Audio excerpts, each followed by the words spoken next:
Yo, what is up, everybody? Let's go back again. Another short horror story for you guys. This one is a one shot written by Old School Horror titled Something's Out There. Remember to use the links in the description below. Show love to them. Like, comment, subscribe.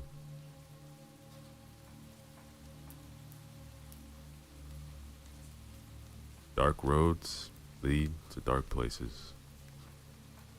These were the words which went through Jake Harris's mind as he was driving on the lonely country road. He was coming from a dark place, a place which was not physical. It was in his past, and no matter how fast he was driving, he couldn't get out of it. Guilt is a dangerous feeling. It was eating him for years, so he was driving away from the big city. He needed some time on his own. The state of Wisconsin proved to be an excellent choice for him. Jake's late parents had a cabin somewhere north in the woods. He was headed in that direction in order to escape for a few days.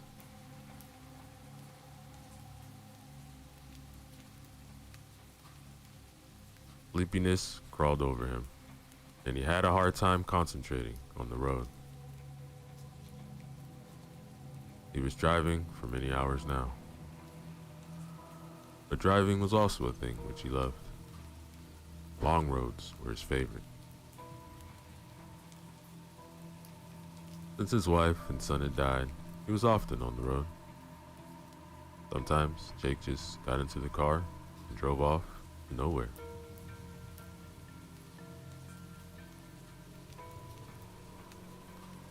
The road wasn't lit very well. It was a country road after all. It hadn't been rehabilitated since 1980. Now, in 2005, condition was already decayed by weather and because of the high frequency of truck traffic. Now, the trucks tried to avoid this road as much as possible because of the poor condition. Many of the lights weren't working, and nobody bothered repairing them.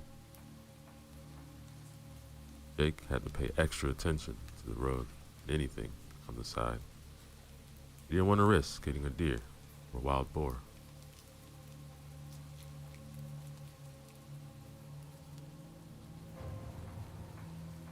He reached a wooded area.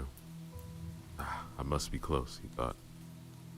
Pressed the gas pedal a little harder. After passing a dangerous curve, Jake spotted one of the light poles. Right behind the light pole, there was a sign which stated that there's a gas station about 1 mile down the road. He glanced at the instrument panel. It showed that there's still some gas in the tank.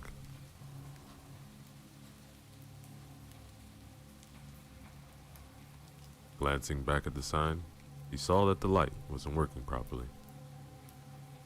It kept fading and brightening again. It was a strange occurrence. Jake couldn't remember seeing anything like that before. Then his eyes caught something near his shadows. It looked like there was a person standing there. For a moment, he thought he saw a pair of circular red eyes. Or were they red lights? He slowed down a bit, but couldn't see more. So, he kept on driving.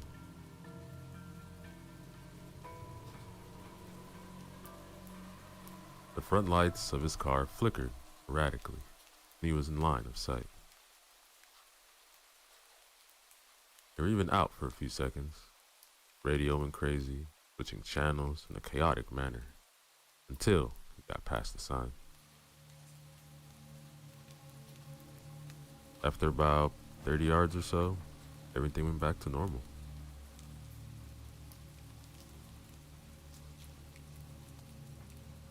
This strange event woke him up from his lethargic state. Jake thought that his battery might not be working properly. Faulty wiring combined with some interference might explain both of the phenomena. It was weird, however, that they happened at the same time. Coincidence like this had a tiny chance of happening. God, I'm tired, he thought, and sped up some more in order to reach the gas station as soon as possible. A few minutes of rest, he'll be on his way. Maybe a cup of coffee would be a good idea. Jake hoped to find a vending machine there, and if strange events won't repeat themselves, then it will be alright. Continue.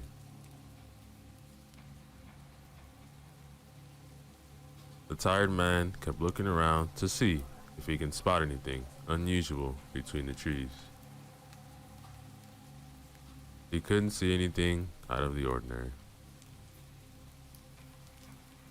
There were only oak and maple trees everywhere he looked. Lush vegetation surrounded the road from both sides. The dark parts, though, made him feel uneasy. He had to slow down and drive with extra care when going through those parts where the lights were out.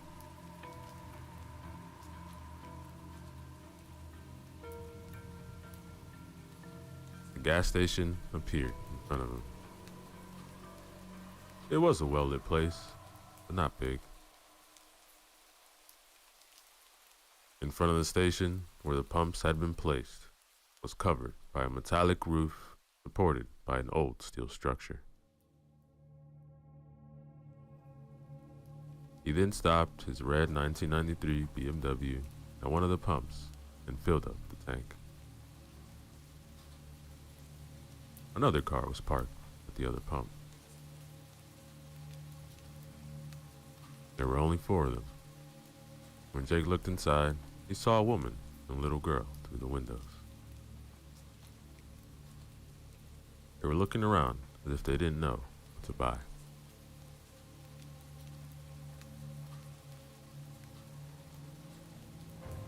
He looked around again, but couldn't see anything. Lights were all bright around the place, so he wasn't able to discern much of anything far away. What he had seen earlier left an uneasy feeling inside of him. A shadow with a strange shape. Or was it his imagination?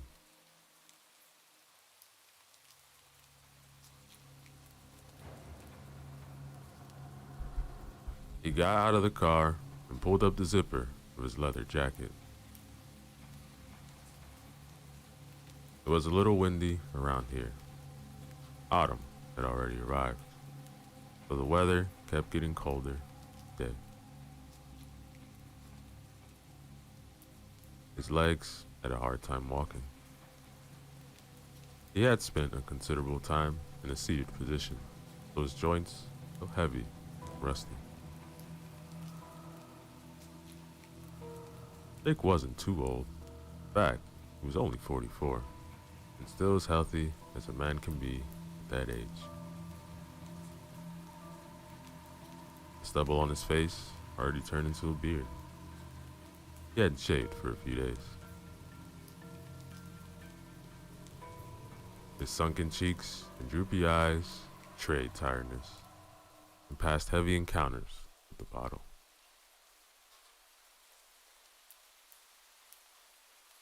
He filled up the tank, then went inside the station and bought himself a coffee from the vending machine. He waited for the clerk while listening to the pleasant music which was playing in the background. It must have been the radio, but he couldn't see where it was. Then the gas station clerk came to the counter a few seconds later. He was a tall black guy, also a little skinny. The man didn't look tired at all, maybe a little bored. He had thick lips and dark brown eyes, characteristic of African American people.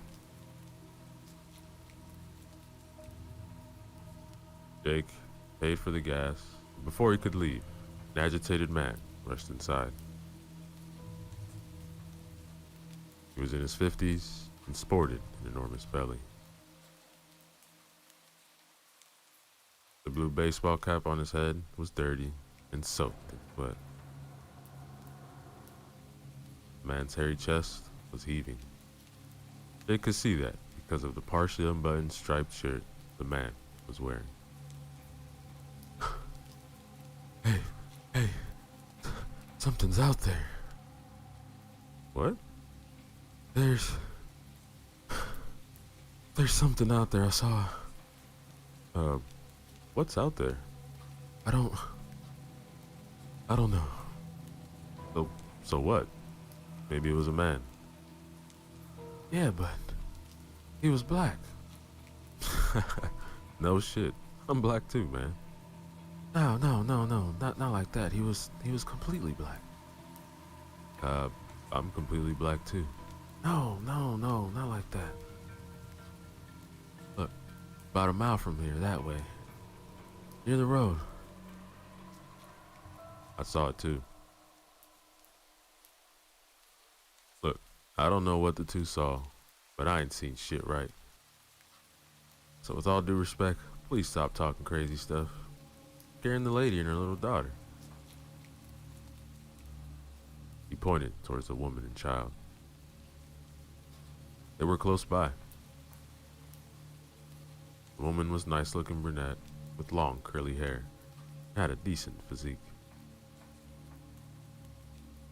He was talking to her daughter, who also had brown hair and an angelic face.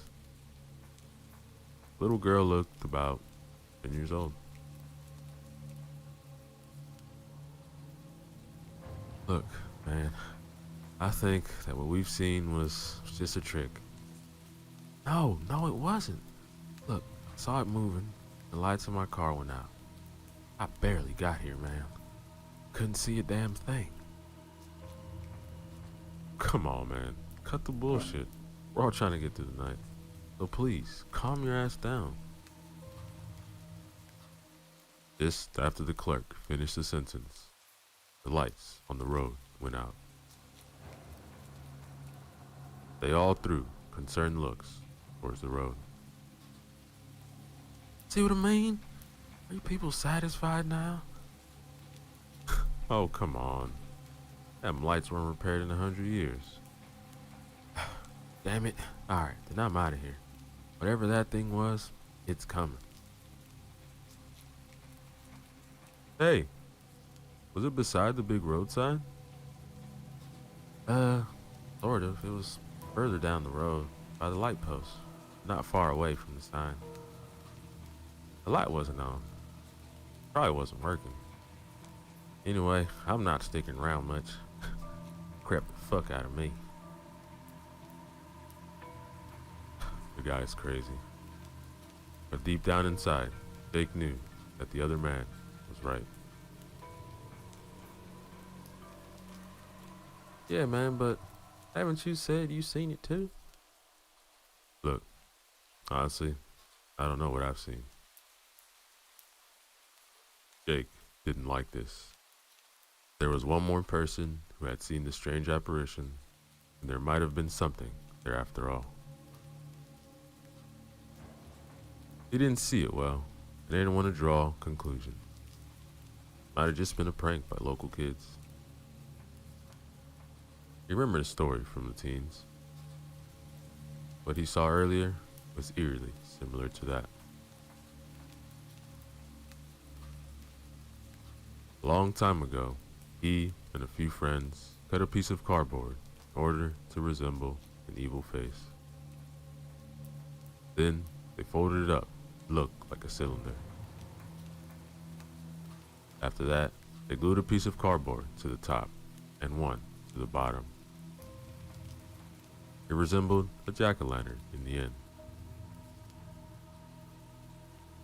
They cut a hole in the back, put a candle inside. Then they stuck the thing on a tree in the park, their hometown. After nightfall, a young boy and girl came to have some fun, where nobody could see them. When they noticed it, they got scared and ran away screaming. Jake smiled at the thought. He still saw their scared faces. It sure looked like one of those pranks.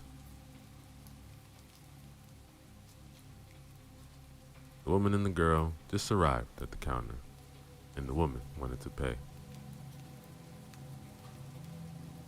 Jake looked at the woman and her child. They both looked back at him, smiled. He did the same, then headed to the door.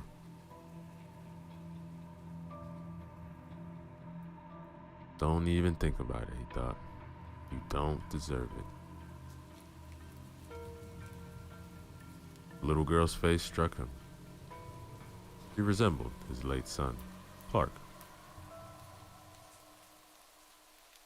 The girl had the same cheeks, very similar nose, and the look in her eyes, just like Clark's. She was smiling with her eyes too. She was beautiful. Her smile brought back some painful memories.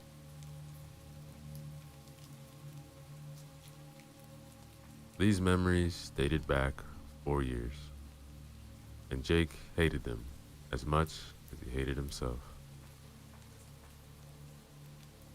His wife and his son were no more because of him. Only death could save him, the guilt he was feeling. He didn't start a new life since their death. He couldn't. The road was his salvation when he wasn't working. Jake was driving because this way he'd avoid the damn bottle.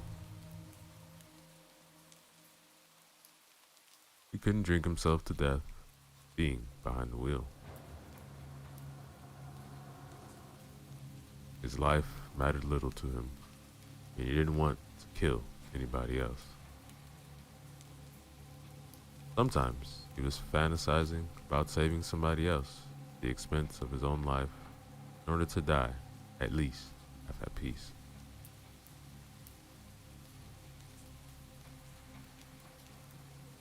Jake walked out the front door and saw the big guy driving out the station. He was driving an old pickup truck, and Jake was wondering how it was still in one piece and didn't fall apart 100 years ago. The man wasn't hesitating much. He must have stepped on the gas really hard because he was out of the road in no time. The fat man was speeding away, his decrepit excuse of a car, no working lights, and he disappeared behind the trees. He didn't get far, however, as Jake heard tires screeching and then loud crashing noise. Crashing noise was quickly followed by a harsh metallic one, then an elongated scream. Jake couldn't see anything because of the lush vegetation surrounding the station, but he knew it was bad. Rushed back inside right away. Hey, I think the big guy had an accident. All right, I'm coming right away, said the clerk. Grabbed the flashlight.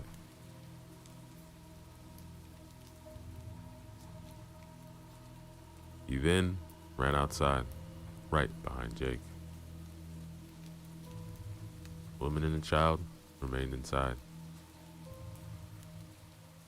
The woman didn't want her daughter to see anything related to an accident.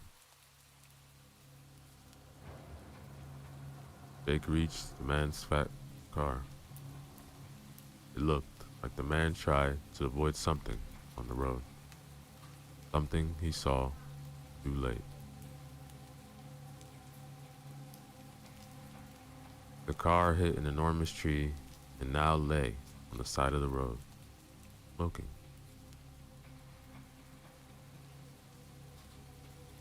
The two men looked inside the car, but they couldn't see the driver.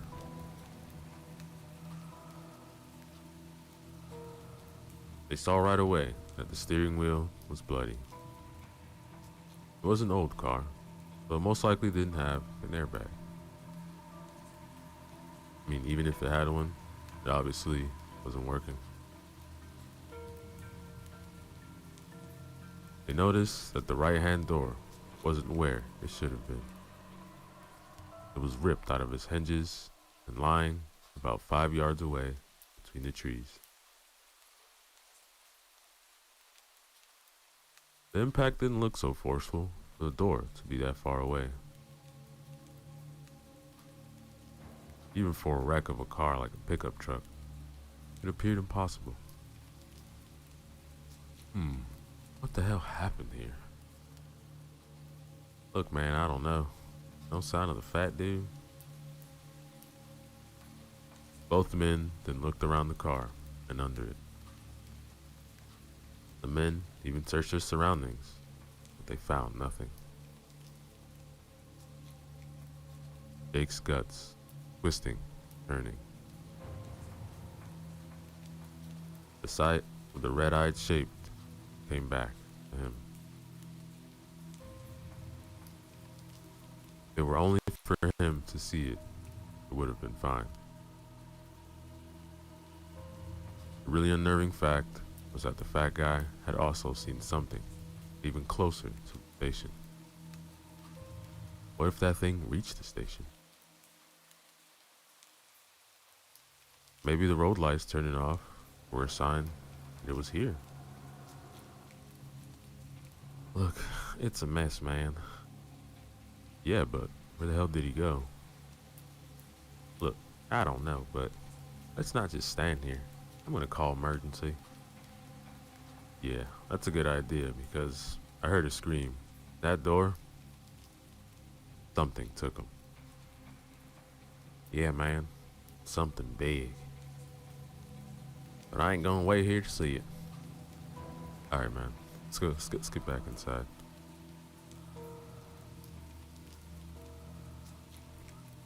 The men were heading back towards the station. Right before turning from the main road onto the driveway, they met the woman and her daughter. Hey, what are you doing? Not safe here. But Jake saw that they were both trembling. Mister, the lights went out. Yeah, thought it was strange, so we came outside. We didn't feel safe inside.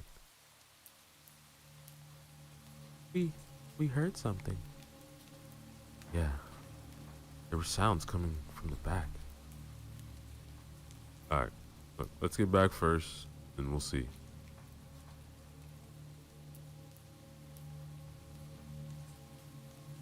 They all went back to the station. The clerk was in front with the flashlight. The girls were behind him, and Jake in the back. For a short time, he turned and walked backwards. He kept his eyes on the road, but couldn't see a thing. The night was still, and nothing moved on the moonlit road. Not a car passed as he arrived.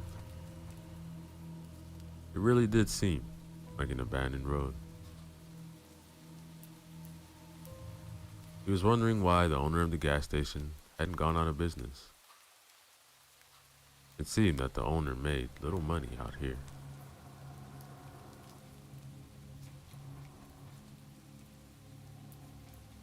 Jake turned, found himself staring at the woman's hips. He liked how they swayed. She wore tight jeans, which accentuated her curves. A thin jacket, made of some material which resembled leather, covered the upper body. Beautiful woman, thought Jake again, then looked away, distaste. The distaste was for him because he began fantasizing about some woman or people dying. In the end, he thought, primal urges always win.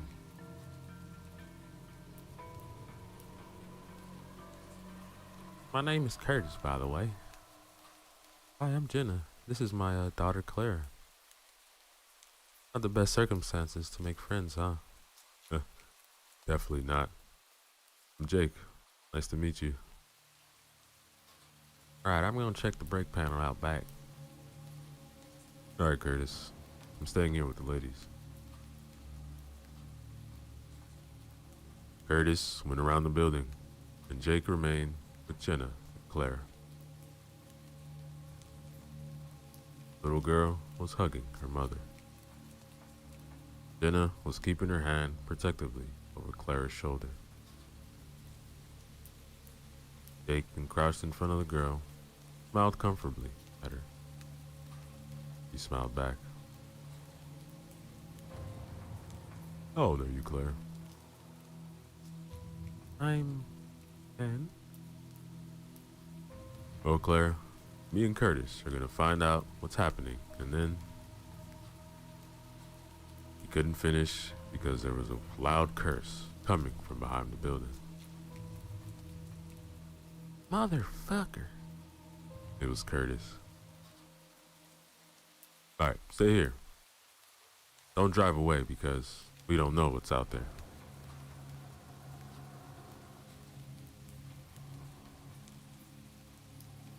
Jake ran after Curtis and found him frozen, a blank stare on his face. When he turned toward the breaker panel, he saw what frightened the clerk. Blood and brains covered the panel surrounding wall. That guy's body was on the ground near the panel. His face was gone, along with about half of his head. Now they understood why there was no light at the station. The thing that took the man from his pickup truck brought him here, bashed his head to a bloody pulp on the breaker panel, which got damaged. What the hell? Asked Jake. He couldn't really say anything else. But this is why we got no electricity. Panel's broken. I'm calling 911. Jake and Curtis then ran back to the girls. They could see right away that something was wrong. What's wrong? Nothing. Come on, come inside, said Jake as calmly as possible. Oh, wait. What happened back there? Look, let's just go inside, please.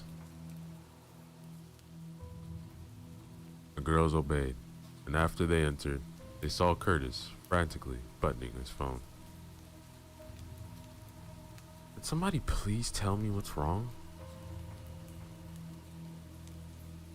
Jake then took her by the hand and pulled her away from Claire, and quickly told her about the body. She gasped in fright, but tried to muffle it with her hand.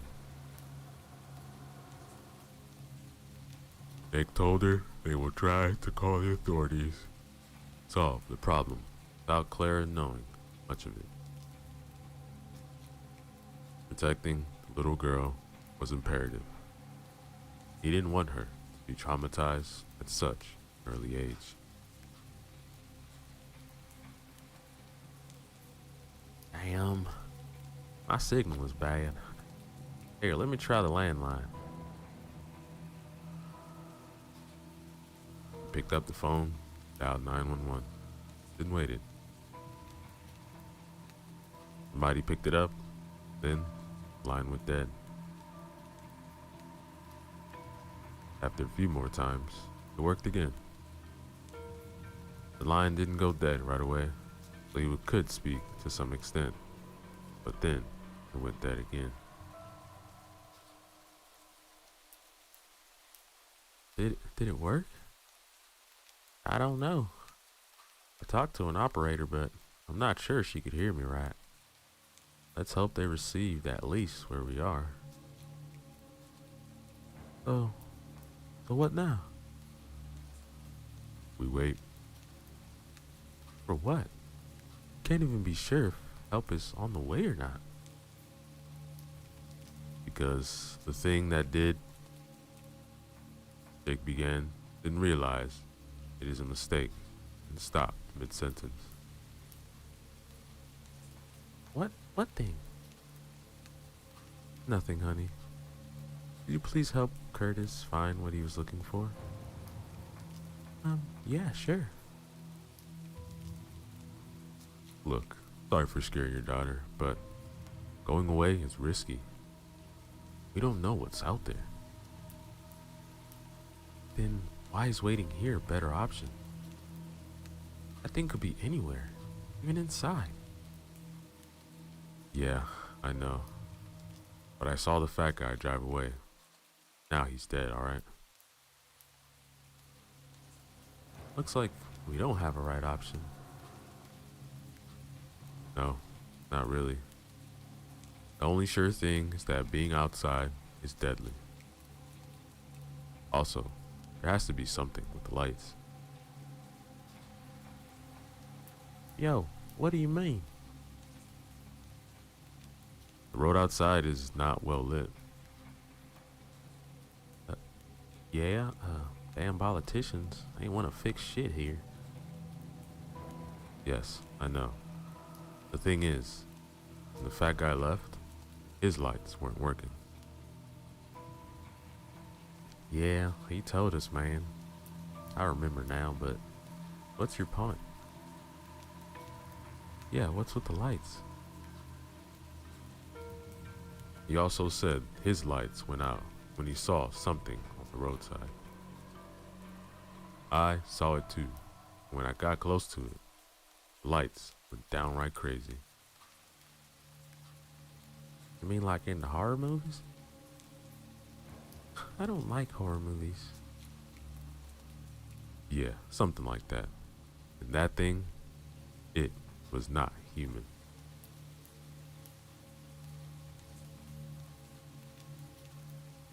You listening to yourselves? Really? Horror movies? Monsters? You two must have smoked something. Alright, come with me. Excuse me? Look, just come with me. I'll show you something. I won't hurt you, don't worry. Alright. Watch my daughter, Curtis. Yes, ma'am, no problem.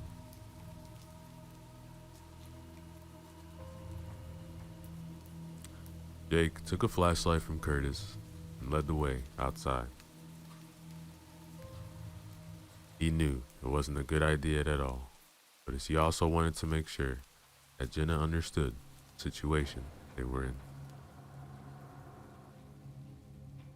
They went back to where the breaker panel was, along with the dead man. What the fuck? What? What's wrong? There should have been a dead body here. Oh my God, said Jenna, and her hands jumped to her mouth. The bloodstains were still there. Bits of brain were still plastered to the panel. It looked like something bashed the poor man's head against the panel with substantial force. Oh my God, what is that? Looks like a tongue? They stared for a second at the fat man's tongue, which laid in a small puddle of blood a few yards from the panel.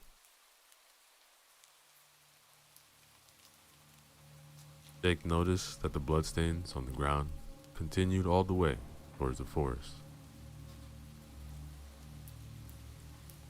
He shone his light on the ground where the body used to be, and traced the blood-red streak till it disappeared in the darkness of the trees.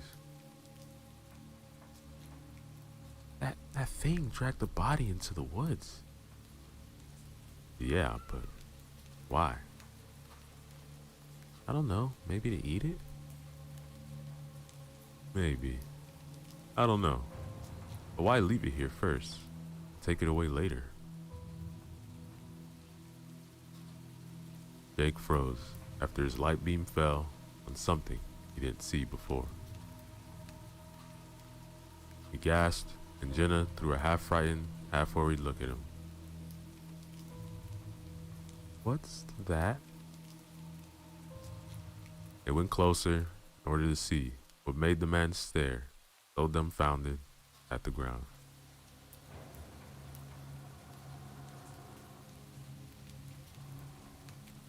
There, on the decades-old asphalt, near the bloody drag marks, a name was painted on the ground. Jake couldn't believe his eyes. The moment he saw the bloody name on the ground, he knew that tonight's events aren't random. They have something to do with him. When he was pondering the implications, Jenna interrupted him. Clark? Who the hell is Clark? He was my son. Was?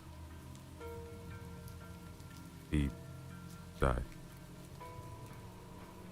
I'm sorry. Yeah, thanks. Let's get back to... Then a loud scream interrupted him. It was Claire. Couldn't have been anybody else. Oh no, Clara! Shouted Jenna, and ran back towards the front of the station. Jake followed.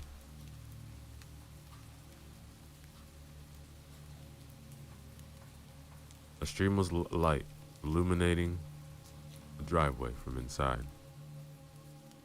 It looked like somebody was searching for something. Mommy? It's alright, honey, I'm here. What happened? The monster wanted to take me.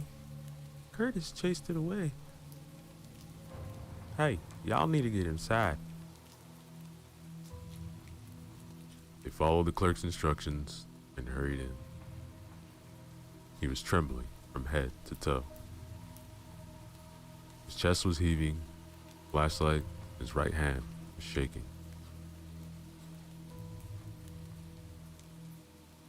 What happened? He said she wanted some candy, you know. So I let her search for candy. She wandered away, then I heard the scream, so I ran to her. She was by the big glass wall in the front.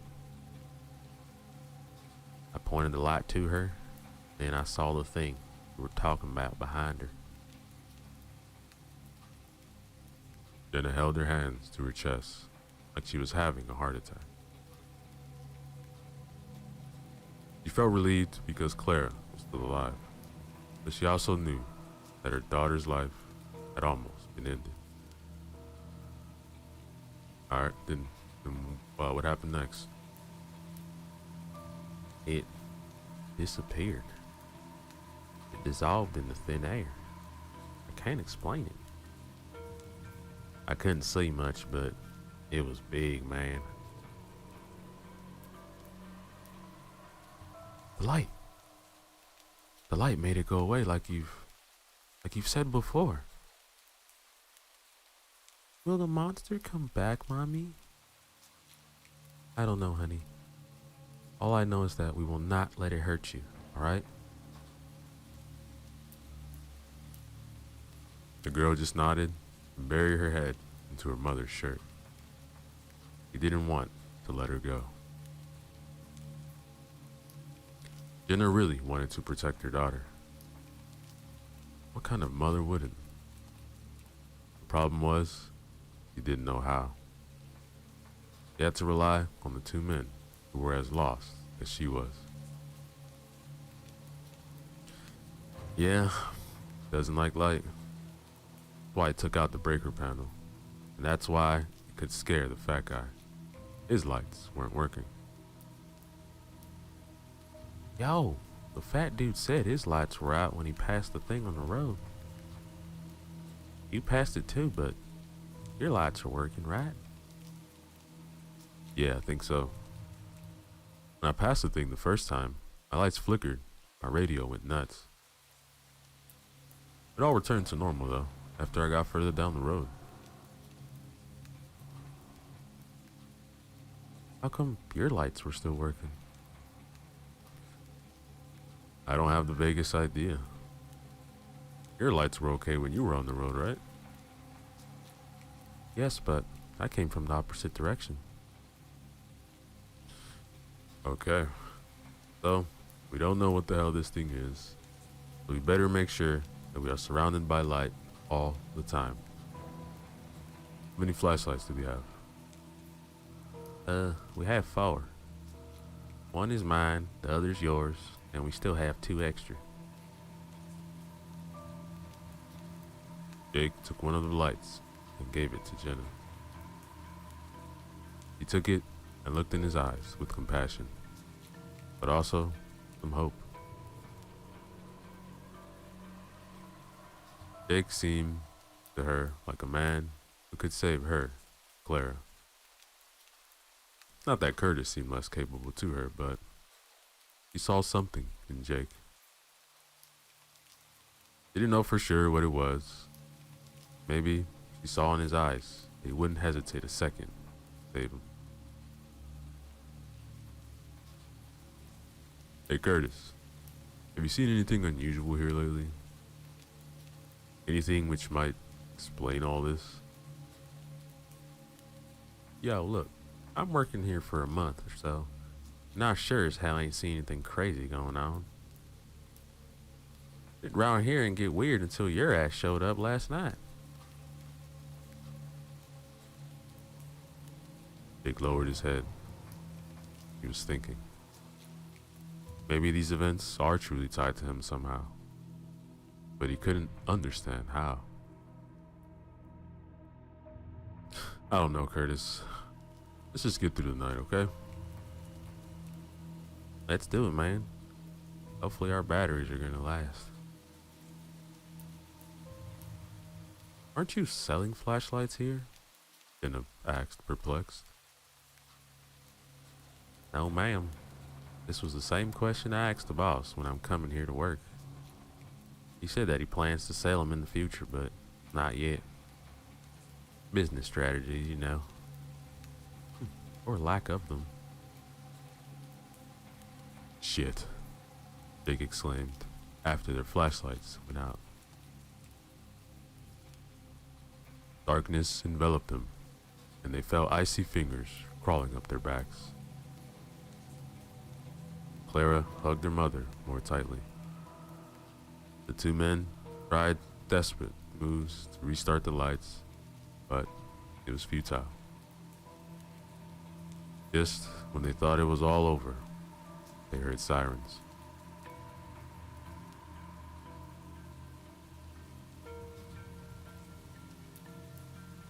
Soon, a police cruiser turned onto the driveway with its blue and red lights whirling around.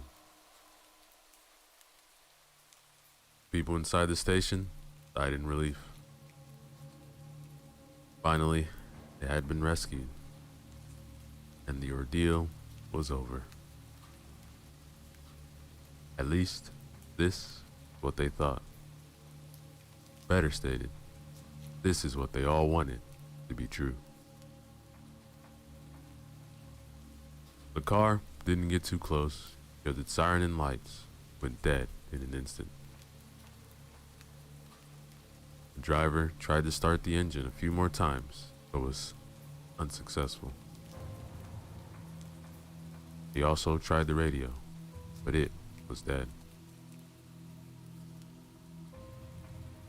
Jake opened the front door and was heading out to meet the police officers, but then halted in his tracks. To his right, between the tall bushes, he saw something moving. At first, he thought it was something in the wind. But no, it had an abnormal form. A tall, dark shape emerged onto the driveway. It had no visible features, only an outline. Otherwise, it was complete blackness. Outside was dark, but the visibility was still acceptable because the sky wasn't clouded. The faint moonlight somewhat illuminated the surroundings. Other than that, there was nothing else. No lights were working, but the sheer blackness of the creature was still obvious.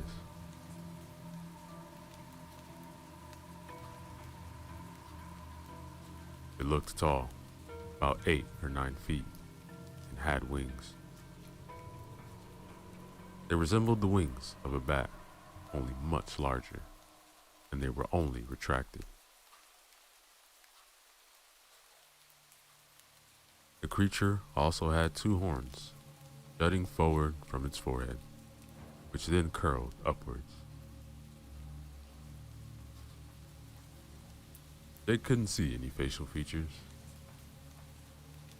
Its hands were long and ended in thin fingers, pointy claws.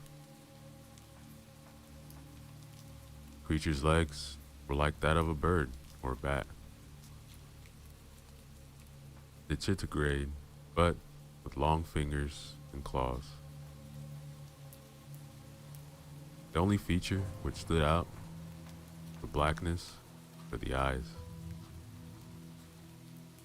Round and red, positioned in front of the face like those of humans. They were looking straight at the cruiser. Jake told the others to stay inside, and he began signaling the officers to watch out. He was waving both his hands frantically, shouting. He knew that this was his most idiotic thing he could do, but didn't want to have more people on his conscience. His wife and son were enough for him. Watch out! Watch out! To your left! The creature was already marching towards the car. Those inside surely noticed Jake signaling and approached the menace, because both front doors were opened with force.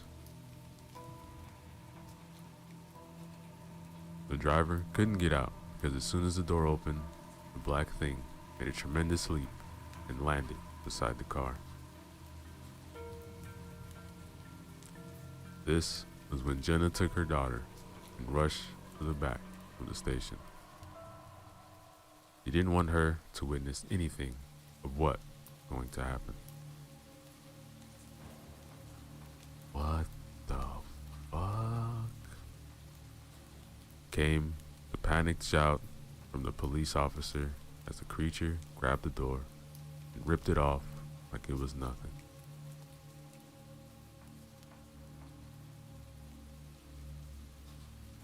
The passenger side female officer jumped out and fell on her butt while screaming terror. Her colleague, the driver, managed to somehow pull out his sidearm and began firing. Didn't matter. The thing was not even flinching as the bullets went right through it.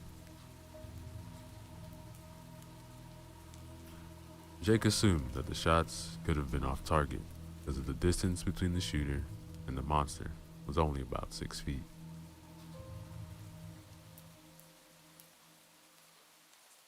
Jake was standing there, transfixed, as the black thing, with raging red eyes, got hold of the police officer and yanked him out of the car.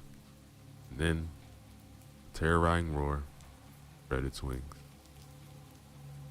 It was one hell of a sight. The creature's wingspan was at least 10 yards, maybe even more. The police officer was alive and screaming, but he couldn't do much against the winged darkness. It jumped in the air, then, with a mighty flap of its wings, it got even higher.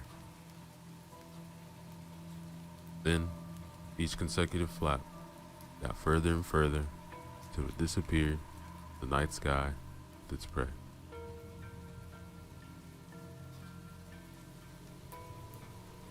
Come here! Hey, officer! Jake was trying to get the attention of the policewoman who was still lying on the ground.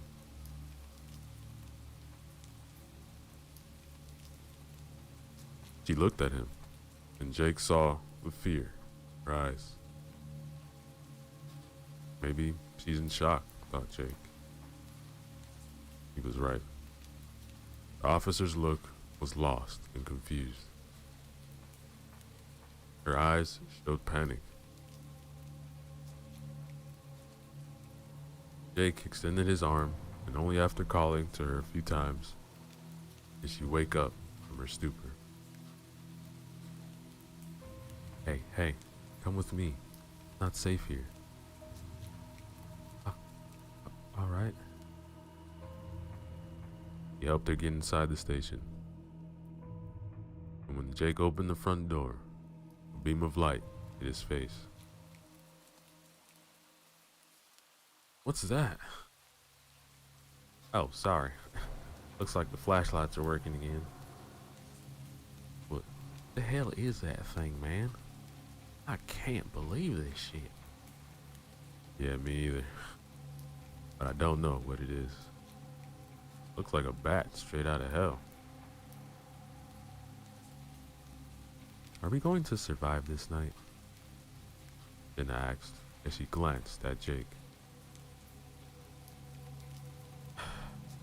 He only sighed. He didn't have an answer for that. After witnessing the formidable abilities of whatever the winged thing was, he wasn't sure at all if they survived. Deep in his guts, he felt that they can't fight this thing, and neither can they run away. Jake put these thoughts aside and wanted to do something. The sight of the crying little girl and the look on her mother's face broke his heart. Look, we have to do something, man. I know, Curtis. Thinking. Look, all we know is that its weakness is light. And it can interfere with electronics. Yo, that's right. Problem is that we need electronics to have lights. I sure ain't starting no campfire here. Okay, but what about the generator? Don't you have some kind of backup generator for emergencies? I don't know. As I said, I've been working here for a month. They don't show me much when I started. There is a generator, said the policewoman. The others just looked at her without saying a word, like she was some kind of alien. They almost forgot she even existed. She was young, close to 30, but not yet there. Her long blonde hair was tied up in a ponytail, and her otherwise harmonious face were now contorted under the pressure of fear and shock. She was sitting on the floor with her back to the counter, hands on her knees and head down. Sorry, ma'am, Are you sure? Yes. My name is Sarah. My brother used to work here. He had told me that he had to use the generator once because of a power outage. And do you know where it might be? Because I ain't see it around here. Somewhere in the back. I don't know. Might be in the equipment room. Go check. Alright, I'm gonna go check it out. Alright, I'll come with you, Curtis. Can you, take care of the girls? Yes, of course. I think I'm okay now. Just go. The two men rushed out, lighting their way with flashlights. Curtis was leading Jake to the back where they had found the body of the fat guy. The toilets were here, and also a small room for different tools and equipment. Curtis fumbled a little with the key, but soon the door opened, and they were greeted by a dirty and cluttered rectangular room. The smell of dust and gasoline hit their nose right away. All right, let's see what we have here. As Curtis and Jake began searching.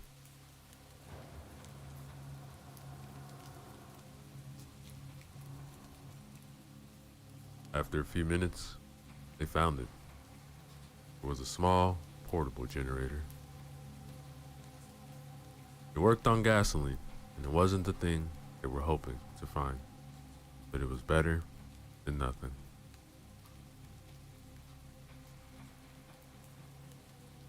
Look, I have to find some gas to fill this baby up, but we'll see if it's working or not. I really hope it's gonna work. Yeah, Jake, we'll see about that. Look at this, man. A searchlight. We could use this, baby. Yeah, damn right, said Jake, and inspected the object, which was larger than a flashlight, and had a long cable attached to it.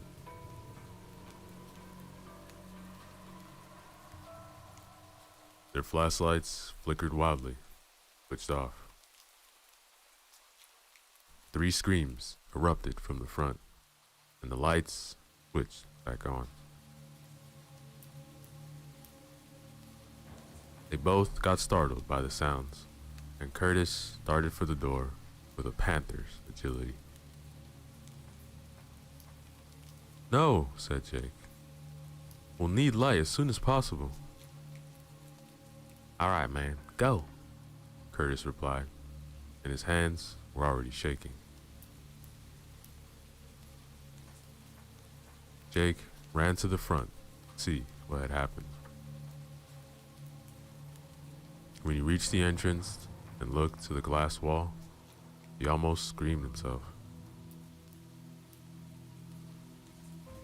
The upper torso of a man was crawling towards him, fixed eyes on Jake. Sarah was standing in the doorway without a clue about what he should do. Jenna was inside. She was cradling her daughter, so she doesn't see horrible events.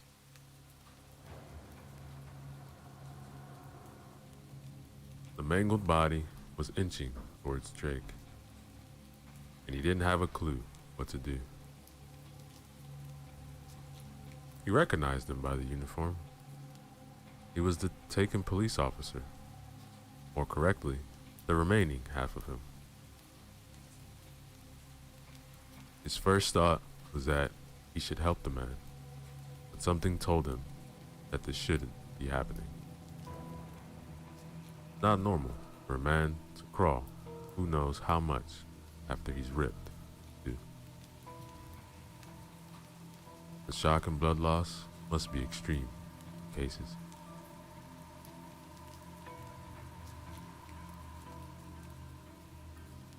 He remembered an event which he witnessed when he was younger. taught him for life that he should not play the speed limits. Years ago, a young man was racing like crazy his new motorbike. Parents just bought him the bike because it was his birthday. The guy lost control of the bike, side of a car, and flew sideways straight to a pole. His body cut in two pieces. Poor bastard was still alive for a few seconds because of the adrenaline. He tried to crawl to his lower body, somehow put it back. The paramedics lifted him up. All his insides had fallen onto the ground. Jake saw his eyes was crawling to gather up his guts. They didn't look like the eyes of this man. These were evil, resolute. His suspicions became reality. The crawling torso spoke in almost feminine voice. Why did you let us die? Jake backed up a few steps with his mouth hanging open. He couldn't believe the voice he was hearing. It's your fault, Jake. It's all your fault.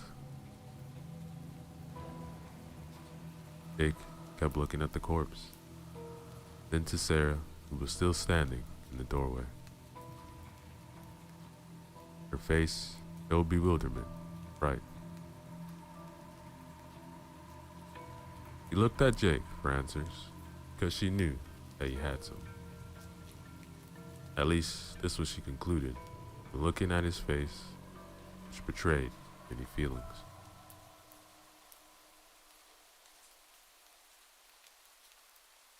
Hey, come inside.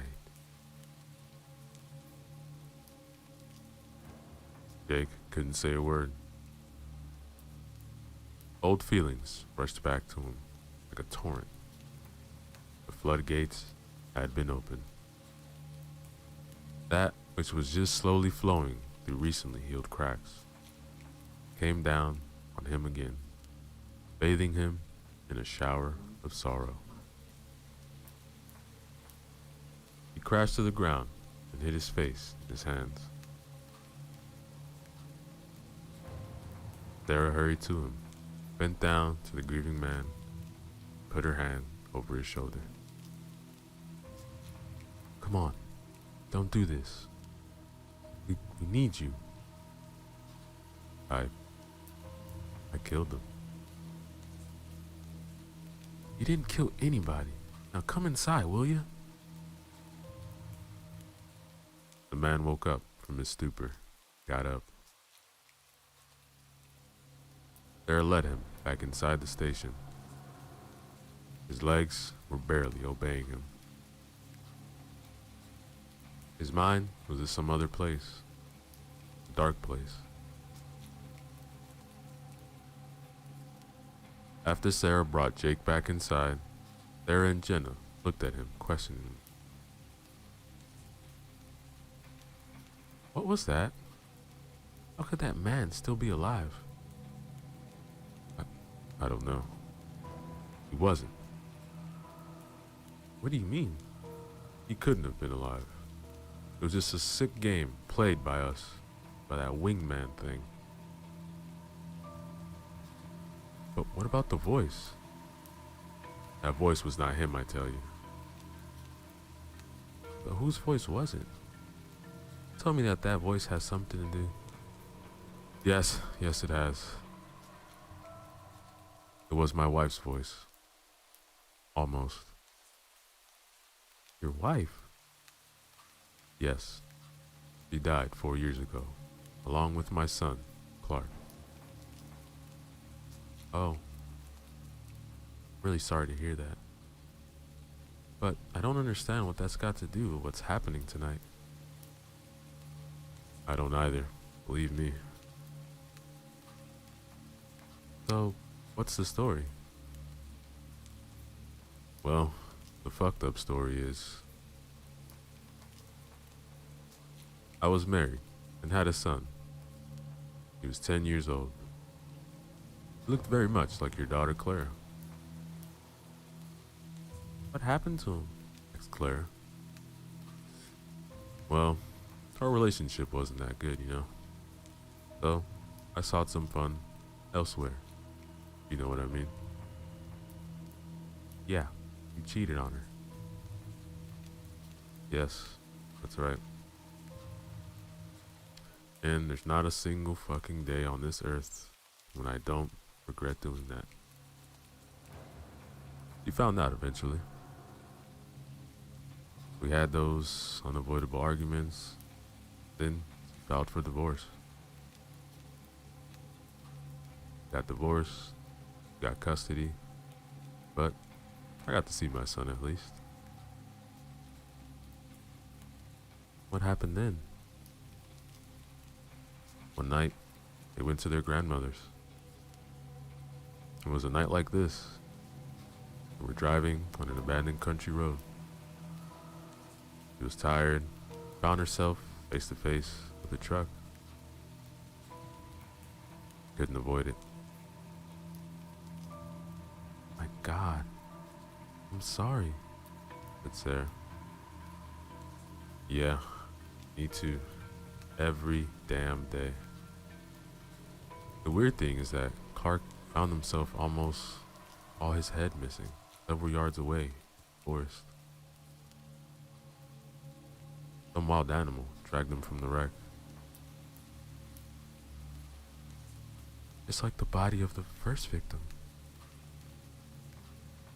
Was there a first victim? Asked Sarah. Yes, replied Jenna. In the back. And what about the next one? When the emergency services found my wife, only her upper half was left in one piece. The engine was pushed forward, and it crushed everything from her waist down. Ah, I see now. You think that these events have something to do with that? Definitely. I don't know how, but they are related.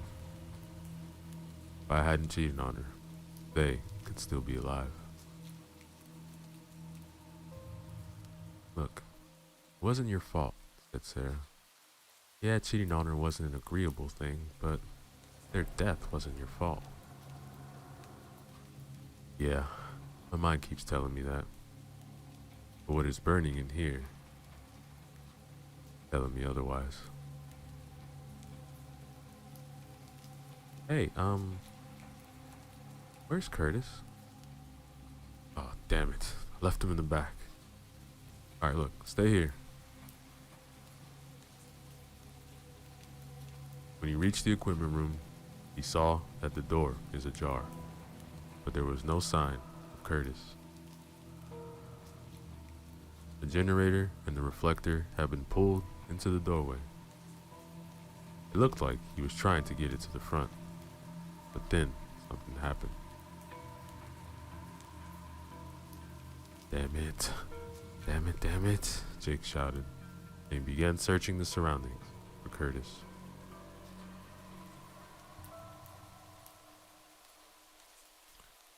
His heart was racing. He didn't want to lose Curtis. In fact, he didn't want to lose anybody. He wanted to make sure that they all survived. But it seemed that it is not a plausible task.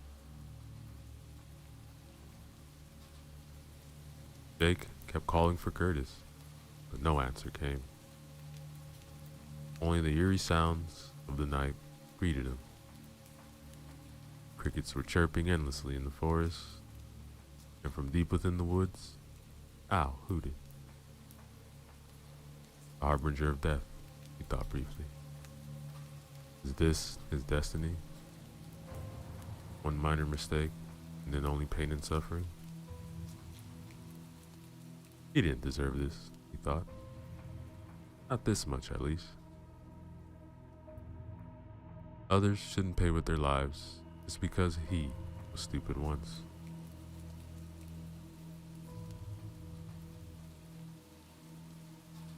Having had no success in finding Curtis, he took the generator and the searchlight, took them to the front. When he reached the front door, the woman already knew that Curtis was gone. Did you find him? No, there wasn't a single sign of him. Oh no, are we going to die one by one? Mommy, I don't want to die. I'm sorry, honey, I didn't mean it. Mommy's just scared, that's all. We'll figure something out soon and we'll go home, alright? We really have to do something, said Sarah, because this thing is going to kill us all. I don't want to scare anybody, but we have to get out of here. I agree, Sarah, but what the hell can we do? We don't know where that thing is. We don't know how we can stop it. Alright, look, let's start the generator so we have some light. And we wait until morning. I have no better idea. Alright, I'll try to start it.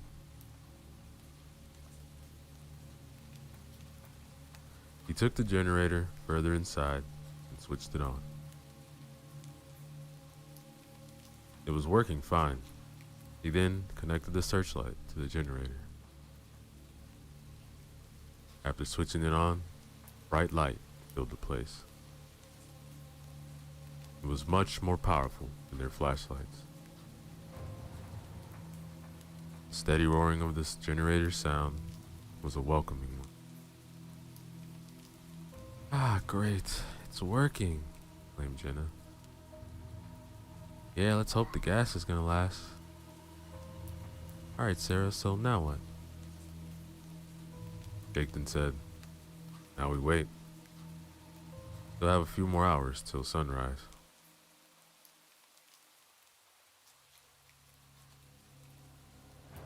They all gathered close to one another and waited. The light was comforting. Jake checked from time to time the generator to see the level of gasoline. The machine was eating up the gas at a steady state, but it seemed that it will last till sunrise. For an hour or so, nothing happened. Clara was sleeping in her mother's arms. Jenna was sleeping too. Sarah and Jake were awake. They sipped from the bottle from time to time. Not too much though, so they won't get drunk. The two of them talking in a low voice about many things. After some uneasy shuffling, Clara woke up and began waking up her mother. Mommy, need to pee. Yeah, alright. I need to pee too. Hey, you two shouldn't go alone, said Sarah.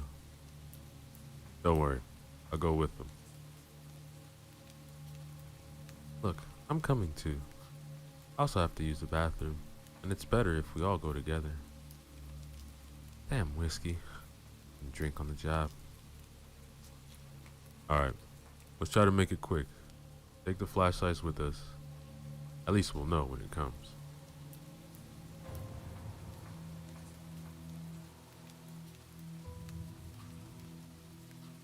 They took the flashlights, switched them on.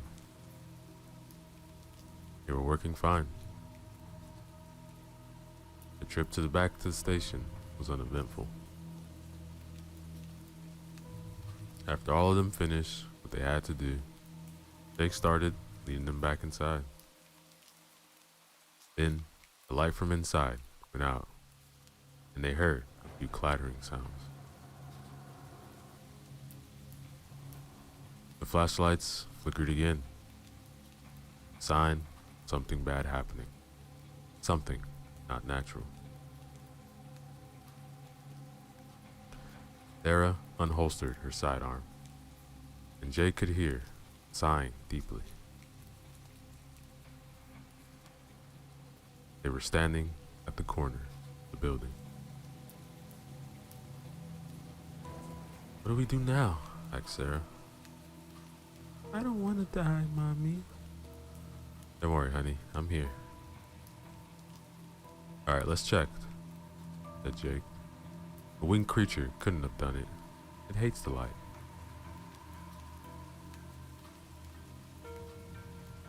They all inched their way around the corner. The entrance was only a few feet away. After a brief glance inside, they saw that there was nothing moving. Only suspicious thing was, the light was not working.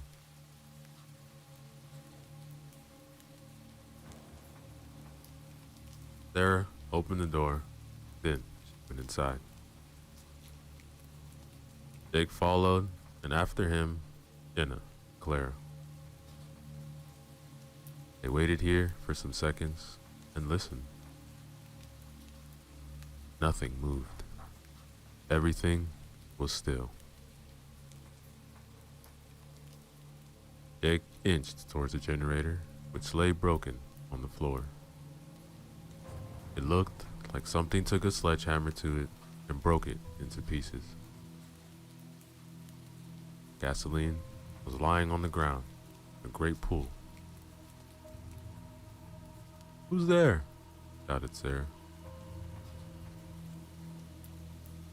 What? Something moved there. Wait, said Jake. A faint rustling came from the back, but they couldn't see anything because of the overwhelming darkness. The smell of spilled gasoline was heavy in the air. They had to be careful not to do something stupid, ignite it accidentally. Sarah and Jake took careful steps towards the back. This was when they heard the flapping of heavy wings from outside. Both of them turned towards a glass wall, but couldn't see a thing. They were between shelves anyway, and it was dark too. The flapping came once again from the outside. Sarah was shaking, and the gun in her hands was rattling as her hands trembled. Jenna and Clara moved back from the front wall.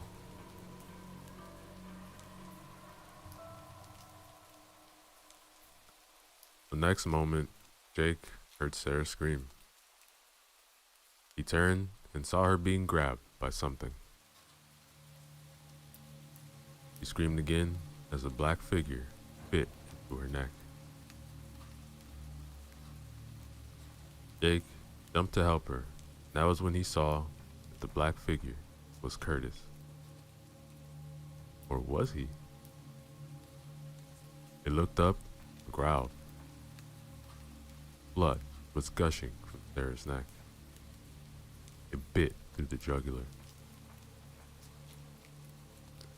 Jake knew in an instant what that had meant. He only had about half a minute to live.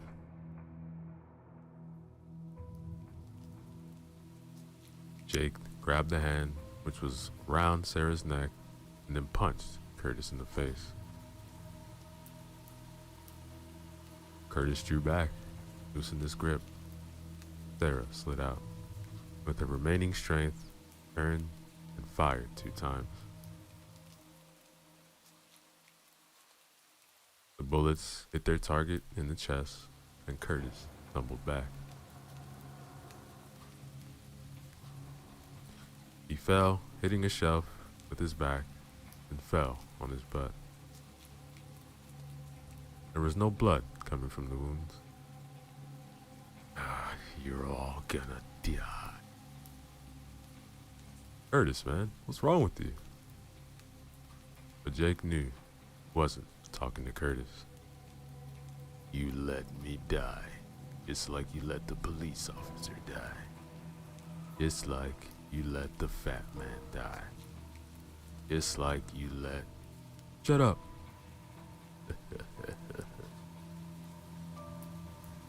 This is what you're telling your demons when they won't be silent. Your demons have come alive, Jake. They will not stop until you are dead. Don't you see? Everything is your fault. Do everybody a favor and just fucking die, you pathetic shit. Curtis's head lolled, and he didn't move anywhere. Jake was looking at him, stunned. The bad part was that he believed Curtis. Jake now saw clearly what these events meant. He looked at Sarah, who was on the ground, clutching at the wound on her neck. Quickly tore off his piece of shirt, folded it up, and pressed it on her wound. He was determined not to let Sarah die. He didn't deserve it. The only one who deserved to die was him. Jenna came to the side. Clara stood a few feet behind them. Oh my God, you going to make it? I don't know. What happened to Curtis? Why did he attack Sarah? I don't know. Somehow that creature can control people after they die. I can't believe this. Me neither. But I have to end it. Sarah gasped, and she grabbed Jake by the sleeve of his jacket. Save. I won't make it. Save them, please. No, you won't die. You can't die. It didn't matter. Sarah was already drifting away. Some seconds later, she didn't breathe anymore. The wound on her neck was too big, and the blood seeped out anyway. Jake was furious and grief-stricken. Is this all really his fault? How can that be? All this because of a past mistake?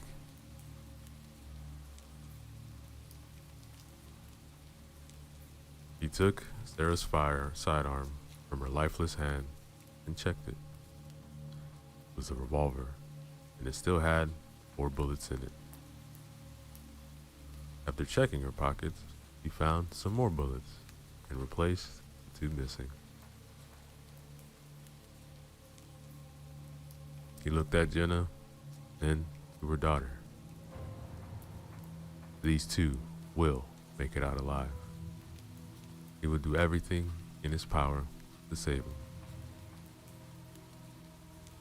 Jake, what are you gonna do? Going to end it. Gasoline, which had flown out of the generator, gave him an idea.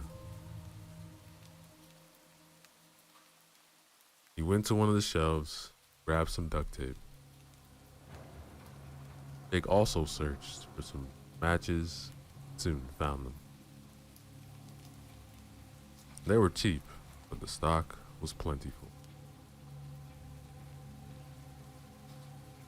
He took one of the hoses and began sprinkling gasoline all over the place, except the entrance. Then he taped the lever to the handle so the gas could flow without him holding the hose. He threw the thing to the ground, then went to Jenna. Look, that thing will come eventually. I think it wants to finish what it started. And what are you gonna do? prepare a surprise for it. Look, when it comes, you two run as fast as you can. And what about you? Look, that thing won't stop until I'm dead. I have to face it before it hurts you or your daughter. Even if I kill myself, I can't be sure that I won't transform into a monster like Curtis did. I have to make sure that everything is gone.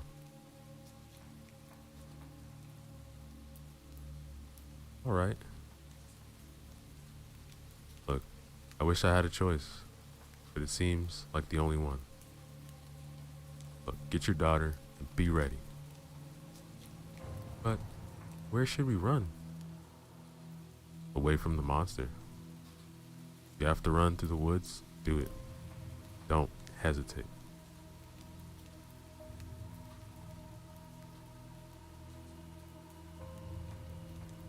The flapping of wings came again. Jake braced himself near the pumps and readied the gun along with the matches. The creature came down top of the building. It let out a terrifying screech. Then they could hear its steps along the roof. All right, girls, be ready.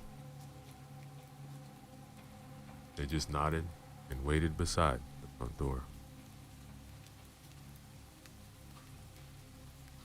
The creature was taking its time.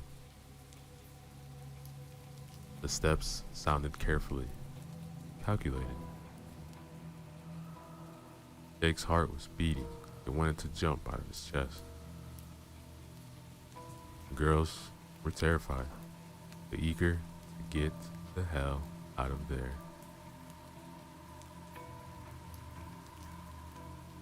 The creature jumped down the building beside the girls. They both screamed and ran. But when the creature wanted to dart after them, Jake pointed a pistol at it and began firing. Hey, here I am. Come on, come and take me, you ugly bastard. The monster turned and stared at Jake with its red eyes. This was when Jake really understood what had happened. Not only had it had something to do with him, it was him. All the grief and pain he had felt since the death of his wife and his son came to life somehow. The monster had wanted him here. This is why the lights were still working when he had arrived.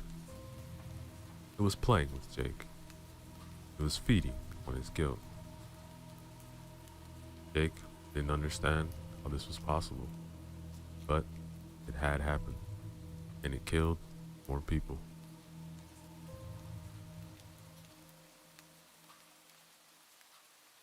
He fired more shots, but they didn't hurt the monster.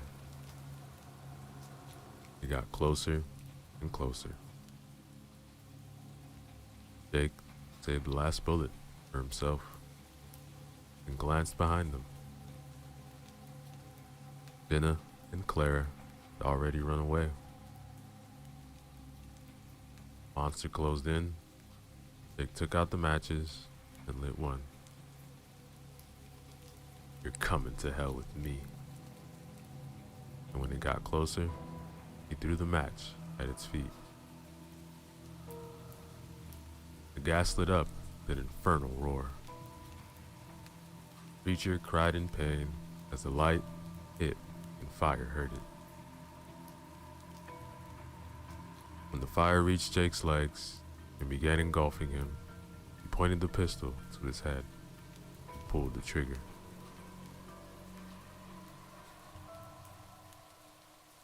A few seconds later, Jenna and Clara saw from the road as the underground gasoline containers exploded in a fiery blaze of light and heat. The cries of the creature reached their ears too. They saw the creature's body blazing body rise from the flames and dissolve in a few seconds into thin air. Yo, what is up, everybody? Let's go back again. Another short horror story for you guys, written by Miss Unicorn 257. Remember to use the links in the description below. Show love to them. Like, comment, and subscribe. Babysitting. A young girl was babysitting some children late one night. Once she put the children to bed, she went to watch TV. In the middle of their show, the phone rang. When she picked up the phone, all she heard was laughing from the other end of the phone. She listened for a minute and then hung up. After a few minutes, the phone rang again.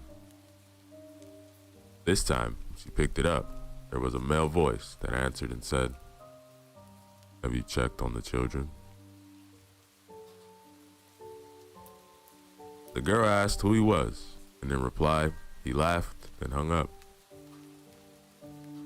She was scared and called the police. When the police showed up, they said it was a prank call, to call back if it happens again. She got another call from the man asking again if he checked on the children. She hung up, and the police told her that she should get out of the house immediately. The calls were coming from the upstairs extension where he already murdered the children. That, ladies and gentlemen, is the end of our story. Yo, what is up, everybody? So let's go back again. Another short horror story written by Miss Unicorn 257. Remember to use the links in the description below. Show love to them. Like, comment, and subscribe. Story 2. Snow Day. It was a lovely night with at least a foot of snow on the ground. I was watching the news and drinking some hot chocolate. I got up to put my empty mug in the sink when I noticed a guy outside. He was smiling, but he had like this twisted grin that will forever haunt me. It dawned on me when I noticed the knife in his left hand. I grabbed the phone and dialed the police. After that, I looked at him. He got much closer. He started walking towards my door and stopped when he was about a foot or so from the door. But that's when I noticed something. There wasn't any footprints in the snow. And that, ladies and gentlemen, is the end of our story. Yo, what is up, everybody? So let's go back again with some more Christmas horror stories for you guys. These will be written by Miss Unicorn 257. So remember to use the links in the description below. Show love to them. Like, comment, subscribe. Story 1. The Painting. My family and I were visiting my grandma for the weekend, and as the sun was going down, I was getting more tired from lack of sleep because of overworking. My grandma said I could sleep in the basement guest room. However, my younger brother was already sleeping down there, so I had to be quiet as not to wake him. So I went into the room and decided not to turn on the light and to just crawl into the bed. I was about to fall asleep, so I realized an odd painting I've never noticed before. It was of an ugly old man who looked like he hasn't taken a shower in a while. I tried to ignore it, as it was just a weird painting and I'm trying to sleep. I never had the worst sleep in my life. I felt like something or someone was watching me. When I woke up, I looked at the painting to get a clear look at it. However, it was a window. All I saw was the clear, sunny morning. That, ladies and gentlemen, is the end of our story. Yo, what is up, everybody? So let's go back again. Another horror story for you guys, written by Miss Unicorn 257. Remember to use the links in the description below. Show love to them. Like, comment, and subscribe. The street. When I stepped outside the train station, it was raining heavily. I thankfully grabbed my umbrella before I left. I opened it and started walking down the rather busy street. I don't know why, the atmosphere felt unpleasant. Something was wrong, strange. Every person I walked by didn't have an umbrella over them. Everyone was just silent and looked grim. They walked on, all facing the same direction. Suddenly, a taxi stopped by, and the driver motioned for me to come over to him. I gestured that I didn't need a ride. The taxi driver said, "Come on, get in." I gave in and walked towards the taxi. Besides, I wanted to get out of this unpleasant atmosphere. After about a minute or so of driving, the driver looked at me, pale-faced, and said, when I saw you walking down the street, you looked like you were trying to avoid bumping into people on an empty street. So I thought I should ask if you needed help." Now, ladies and gentlemen, is the end of our story. Yo, what is up, everybody? Let's go back again. Another short horror story written by Miss Unicorn 257. Remember to use the links in the description below. Show love to them. Like, comment, and subscribe. Ariel. When my first daughter was around 5 years old, she was obsessed with The Little Mermaid. She would literally watch it almost every day. We would dress up as Ariel every Halloween, and it brought joy to my heart, seeing her love something so much.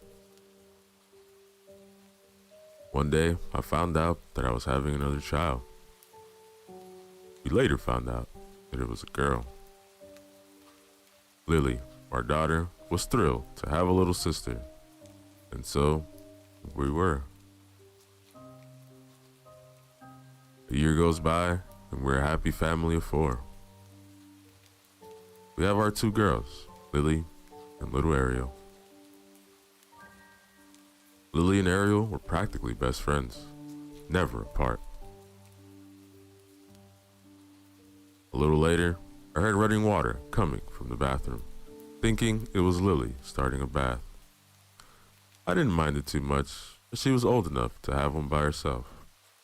So, continued to watch TV until I got up to make sure Lily was doing okay. I opened the door to see Ariel's face down in the water and Lily saying, "Go, Ariel, go. Find your Prince Charming." And that, ladies and gentlemen, is the end of our story.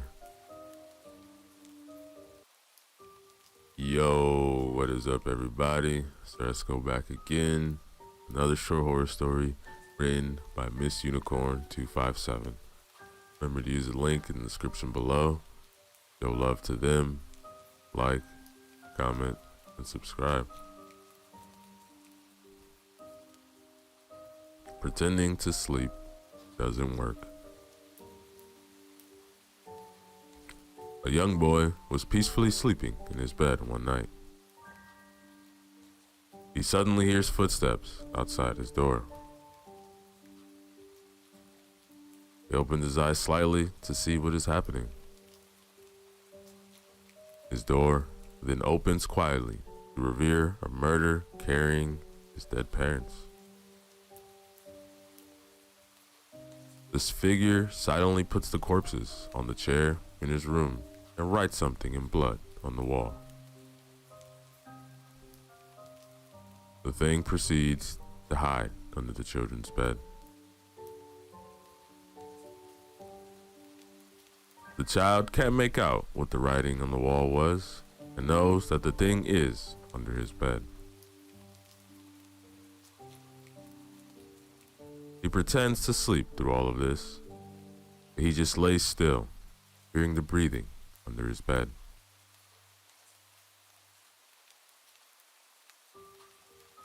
After an hour passes, his eyes get more adjusted to the darkness. He tries to read what is on the wall, but it is hard to make out. Then he gasps when he realizes what it says. "I know you're awake." Then he feels something shift from under his bed. That, ladies and gentlemen, is the end of our story. Yo, what is up, everybody? So let's go back again. Another short horror story written by Miss Unicorn 257. Remember to use the links in the description below. Show love to them. Like, comment, and subscribe. No hands, no talking. When I was little, I remember having no say in things. I was never allowed to say anything, without permission at least. For example, if I wanted to say something, I would simply raise my hand like I did in grade school. One night at dinner, my sister was talking about her day, and my parents were talking with her. I wanted to say something, so I started to talk. Then I realized my mistake. My parents scolded me. They told me, no hands, no talking. I was sent to bed early. I was lying in bed when I heard my parents go into their room. I went to the kitchen, grabbed the biggest knife my little 12-year-old hands could grab. I ran back to my room and screamed for my mom to come in, that I was scared.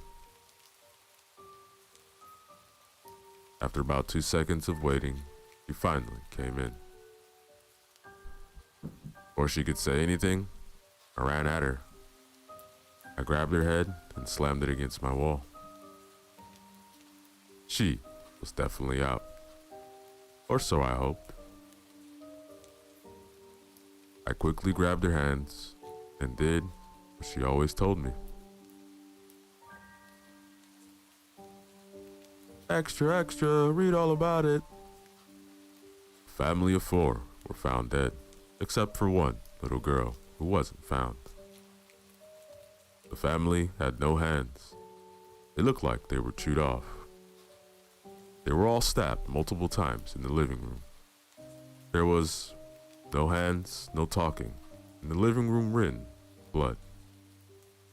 We hope to find the murderer and the little girl. That, ladies and gentlemen, is the end of our story. Yo, what is up, everybody?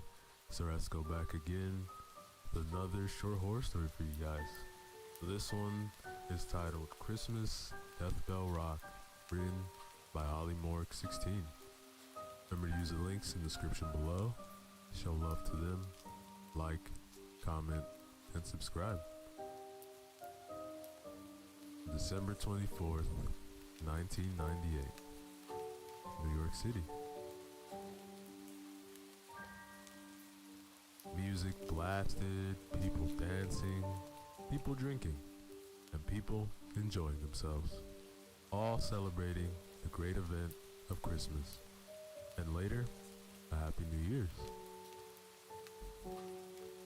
As people danced and celebrated the great party, the temperature became chilled and cool. And suddenly, it went black and dark. Nothing was lit. Suddenly, projections started getting displayed on the walls of the building. A person popped up. They started talking about how they invited these people, and they were chosen, not by luck. All the costumes that they were wearing were given out when they arrived. A couple of minutes went by, and everyone was stuck to the walls. No one was staring. Suddenly, a countdown from 30 seconds began. All doors are locked, and it's about to get very messy and melty for everyone, especially the snowman. The person behind the screen declared, and it reached one, but nothing happened. All silent, and nothing happened at all. People just looked around and saw nothing happening. Suddenly, a woman screamed, "Oh my God, my face, it's burning!" Ah! She fell on the floor. Red liquid poured from her mask. A man rushed over, pulled the mask off her face, and it was just burnt, half melted away. Skin was in like a melty chocolate state. It all started pouring out onto the floor. Everyone in snowman costumes ripped off their masks, but no one could.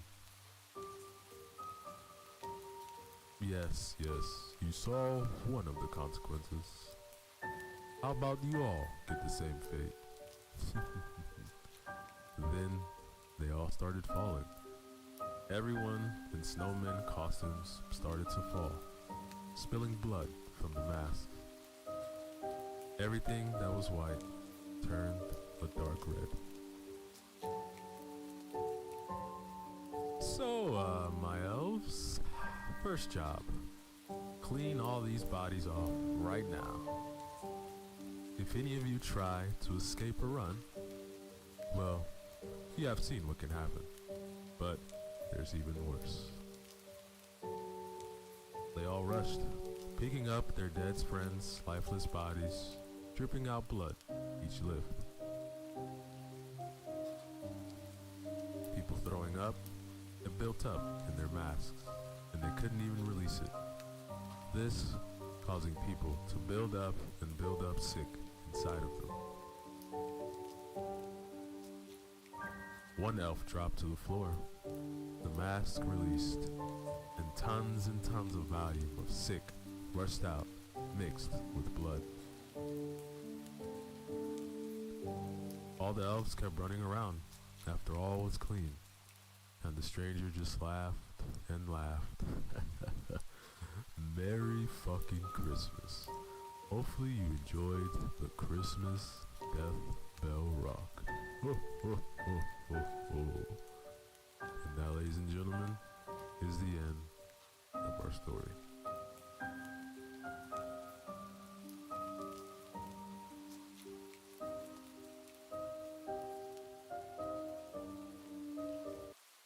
Yo, what is up everybody? Sarasco back again with another short horror Christmas story written by Ollie Morg 16.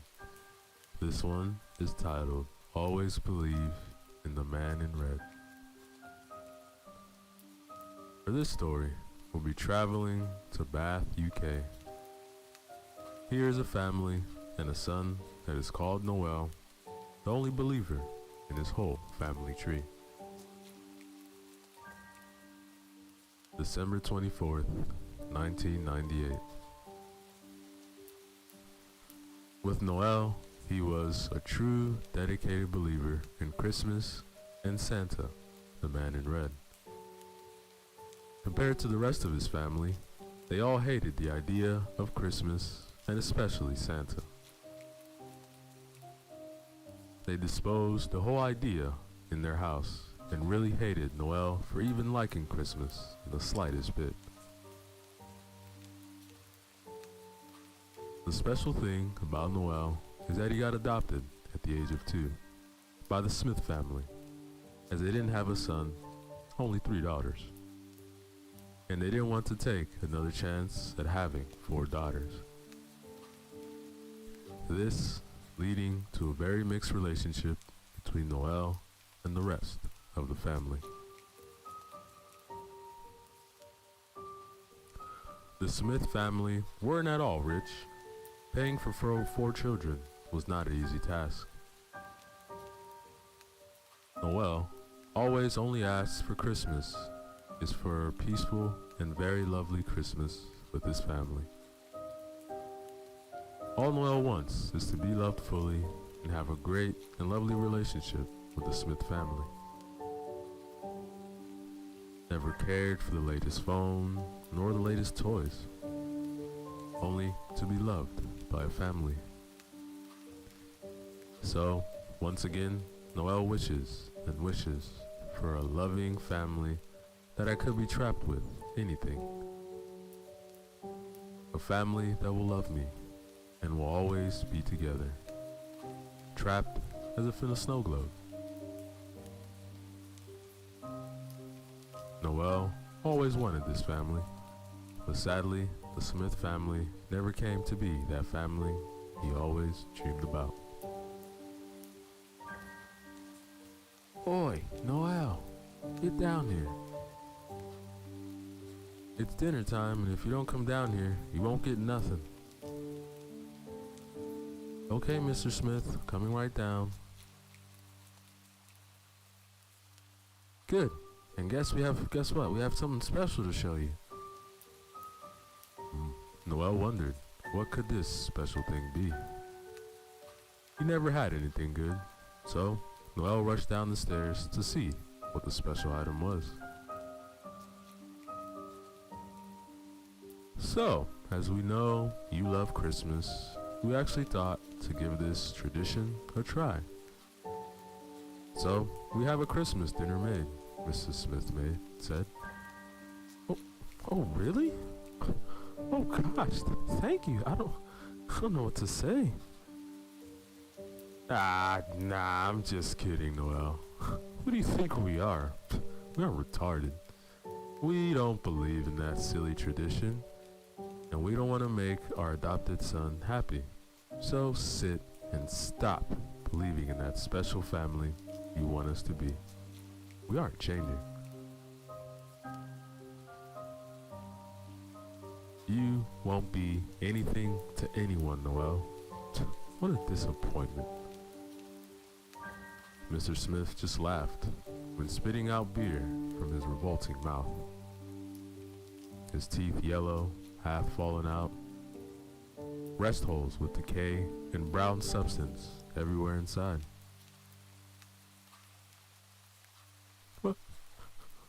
Why are you all... What? Say it, boy. Say what you were going to say.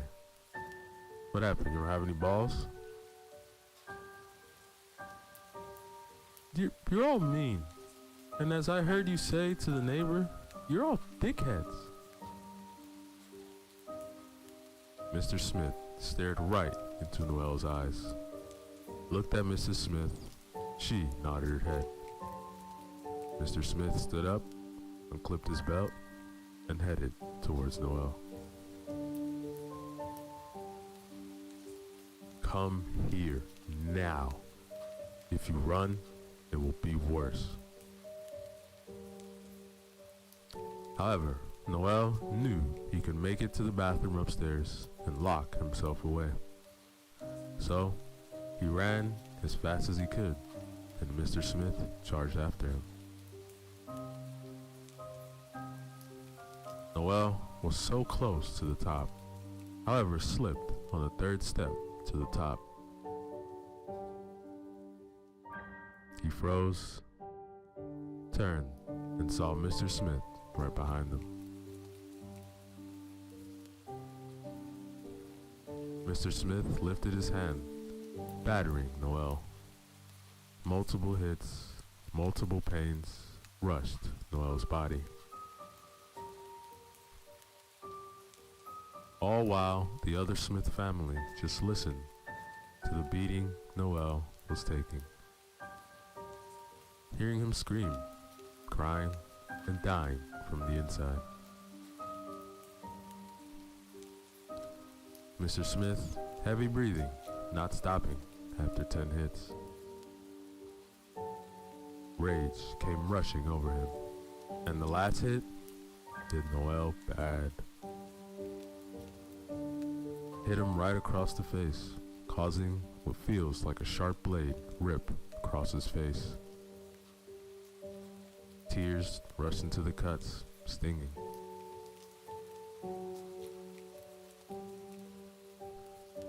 Don't you ever call my family dickheads. If you don't like us, leave. I don't know why we wanted a son, especially one like you. Noel, stunned by the event his body took, hearing all the Smith family laughing and cheering that Noel isn't with them, Noel rushed into his room and wished. I wish the Smith family would leave me alone. I wish I was alone. I want them to die. But, Santa, you aren't real, as anything I wish for doesn't come true. I don't believe. I don't believe, I don't believe, I don't believe. Far, far away, Noel's words rushed into his ears. Their eyes widened, heavy breathing. Friends, we have a non-believer. Time for fun. Laughter filled the darkness of the voices in the room. Laughter just filled and filled. Bells rang, springs twisted. Flight to Bath, UK has begun. In Bath, Noel was looking at the scars, cuts, and bruises that infected his body as if a virus. One big cut on his left side of his body, near the ribs, was deep, and blood flowed out, mixing into his t-shirt. Noel just went to bed to get the day finished and to try and think of anything but Christmas or the family he always wanted. Noel fell asleep around 1859.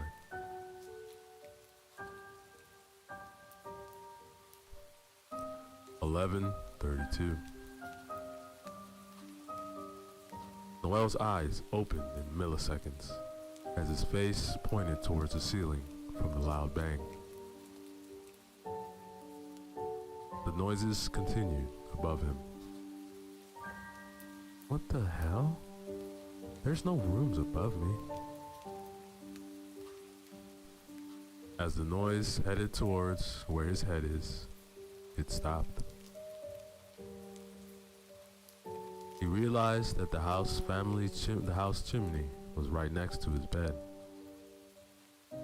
He put his ear next to the wall. Suddenly, he could hear heavy breathing and the scraping of chains against the brick. Hello, Noel. I know you can hear me. Noel knew the Smith family always stayed up until midnight, so he decided to leave them. At least that's what he wished he could have done. However, Noel was very respectful and a caring person. Even though the pain the Smith family had put him through, they are still people. So he ran down the stairs, rushed into the lounge where the Smith family are and the chimney is. Guys, there's something in the chimney, believe me, and I'm not coming in by the fire. Oh, really, Noel?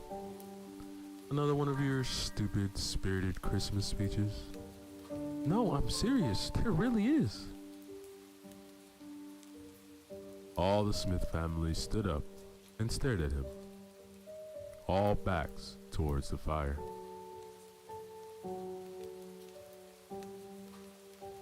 With no one noticing, the flame died down. The flames decreased to nothing. And then chains started to lower, hooves climbing down. Noel then looked past the family, eyes widened as if almost popping out. Look!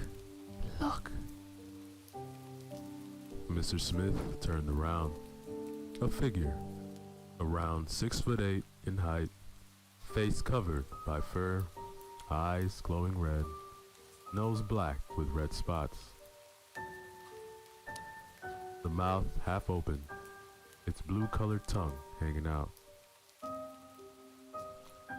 The clothes, as if really old and ripped up, looked like a Santa outfit, almost revealing more fur, and its legs were covered by third-degree burns. All the Fifth Smith family shouted. The figure reached into its pocket, revealing a candy cane. Is that it? Mr. Smith asked.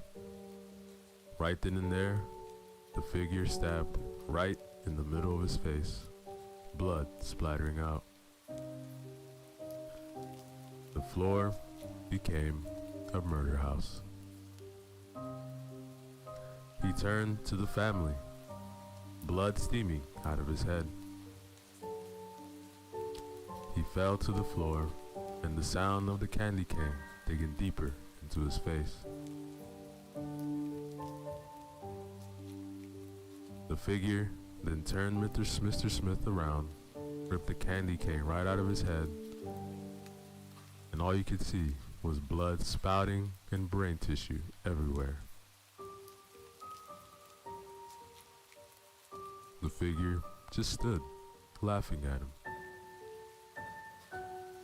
Then it pointed to Miss Smith. Her movement was taking steps back. Ah! Suddenly, a spider fell right onto her head. But the mouth was weird, it just kept opening. But it bit right on her head, causing such a deafening scream, and Mrs. Smith tried to remove the spider from her head, but had no success at all. But as she did remove the spider from her head, her hair came right out of its roots, blood pouring out of her head, rolling down the sides of her face, her eyes crying blood. The spider eating away her hair, which revealed to have some skin attached to it. Miss Smith tried to touch the back of her head, and a massive cut out of her skin ripped off. She fell right into Mr. The rest of the family, all girls, were chased into the kitchen, surrounded by gingerbread men. Molly slipped and landed on her head, causing her to be knocked out. As for the other two, one was tied up, getting lifted into the oven, which was set to max temperature. Her skin began to melt, started bubbling and turning black. Eventually, her skin was ripped and torn by the heat, destroying the cells. The second sister, surrounded by gingerbread men, had her back against a wall. She then tried to jump over them, which she did make. However, she slipped when she landed and split her head on the side of the kitchen worktop, causing her head and spine bone to get completely twisted. Immediate death. Molly, though, had a much worse death. She woke up, tied up, lifted her head, and saw gingerbread on top of her. And these guys were like 20 inches. She could feel them touching her.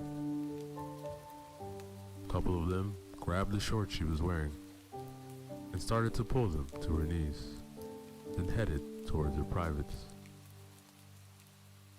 Ripped her pants, started forcing their way up, causing splits, blood forming. Molly was screaming of pain. There were around 5 of them, all climbing into oblivion. Her face was trying to fight them back, but couldn't.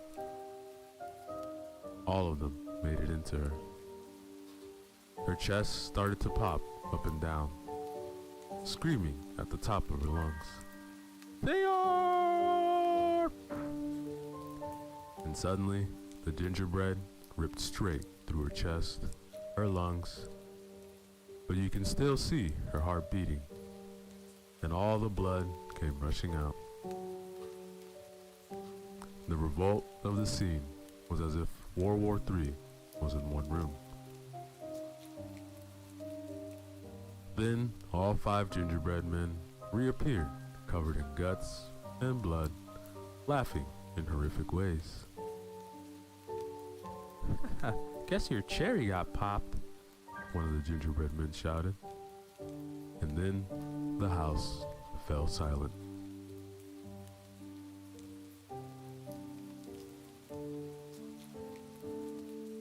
Noel, when his adopted sisters ran, he too ran up the stairs, but he went into the bathroom and closed his eyes, wishing it would all end. Wishing he could go back to his old adopted family, as he actually did have a family. Noel just sat in silence, crying to himself. Chains started to come closer and closer. As it sounded like they were right outside the bathroom door, they all stopped. Every little sound stopped. Was it all over? Noel had his eyes shut. He opened them. Hello. Suddenly, Noel was face to face with the figure. Noel could smell everything off this creature. What are you? What am I? I am the person you called here. You are the reason I am here. I am Krampus, and you stopped believing in the man in red. This is your actions. Noel crying.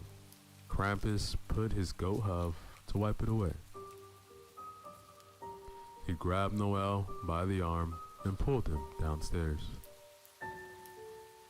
Every creature, toy was down there cheering Krampus.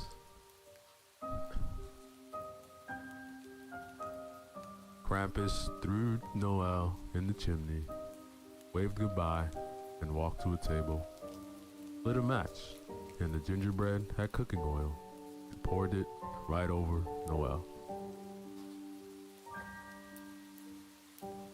Krampus throwing the match, landing right on Noel's nap, Noel rushed out, running around, screaming for help. He tripped over Mr. Smith's body. Krampus lifted him up again and threw him on the chimney again. Noel then rushed up the chimney, launching into the sky. He saw his whole city. He started to rush straight towards the earth as he realized gravity was starting to grow. Noel then hit the ground. Whoa. Noel then woke up in a very nice bed and a clean room. He walked downstairs, a family cheerful. All cheered Noel when he entered the room. Hey, we've been waiting for you to open your Christmas gifts. Here, open this one's first. As this is to claim to be the first one to be opened. Noel then stared at Mr. Smith. He was happy. So, Noel opened the gift. It was a bit of cloth, red and old. Noel turned the piece of cloth over, and it had a big K on it. His face dropped. Then he suddenly heard a tapping noise outside the house. Noel then rushed outside, and right there in front of him, Krampus was looking right at them. But he was massive compared to them, a giant. He lifted them up and put them right next to a piece of paper saying, Noel Smith, wish, loving family that I could be trapped in anything with. A family that will love me and will always be together, trapped as if in a snow globe. Noel saw and understood what has happened. He got his die-hard wish. He has everything he wished for. A perfect family trapped in a snow globe. Krampus lifted them up again, started tilting them forward. Noel hit the glass and saw a bin with multiple other snow globes. Here you go, Noel. Your wish has happened. And have a very Merry Christmas, and always, always believe in the man in red.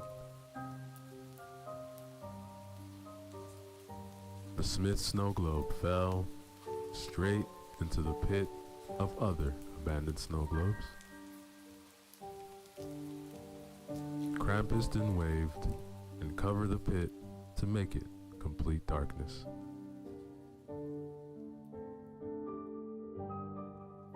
Noel then woke up, sweating. He looked outside and everything was there. No snow globe, nothing. He went downstairs and the Smith family, all unhappy and not believing in Christmas. Was it all a dream? Mr. Smith then asked Noel, what do you want for breakfast, kiddo? I'm not that hungry, but thank you. Noel actually felt happy. Not perfect, but actually happy. He looked around, and the family did start looking happy as well. He could finally get the happy, unhappy family he always wanted. Suddenly, it fell silent, and snow started to fall. He heard the tapping again, and the voice said, "Hello, Noel." And that, ladies and gentlemen, is the end of our story.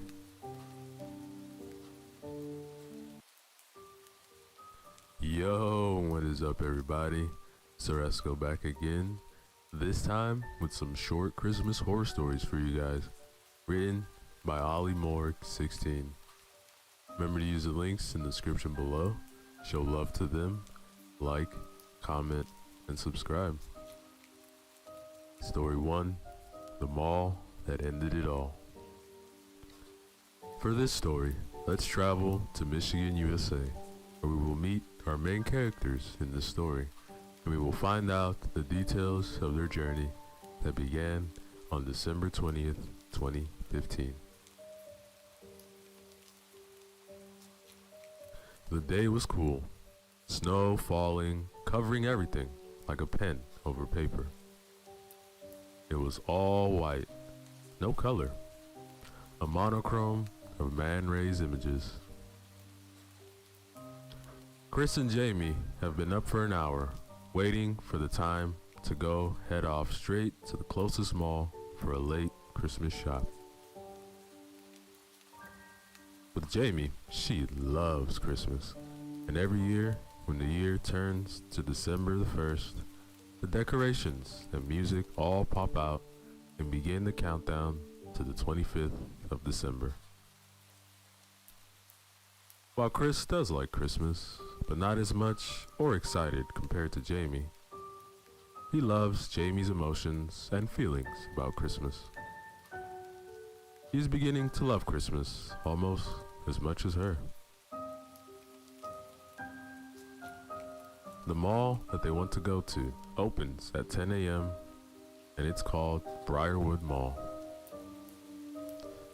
As it is the best and the biggest they could shop at, plus it is the closest towards them. The time is 9:45. Hey, let's head off now, as we could be the first ones in the front line. Chris and Jamie headed off to the adventure to the mall. After many minutes, nearly hours in the mall, Jamie noticed a line leading to something. So she led Chris with her to see what the line was leading to. Jamie, like a child literally on Christmas, was so excited. It was a man dressed up as Santa. Oh, Chris, I need to have a photo with him.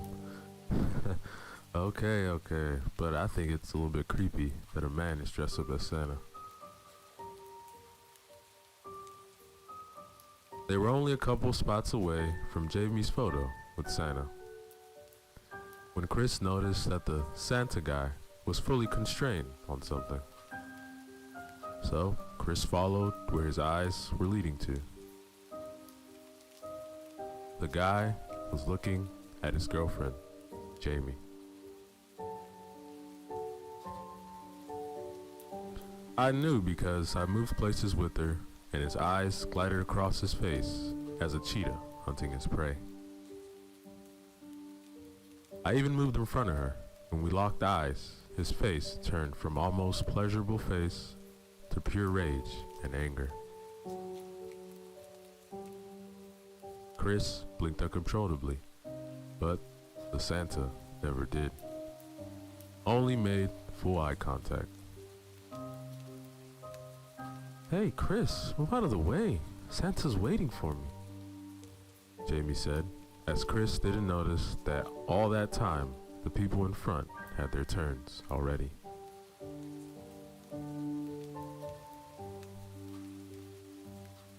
Jamie walked very swiftly to the Santa guy. His face glowed each step she took towards him.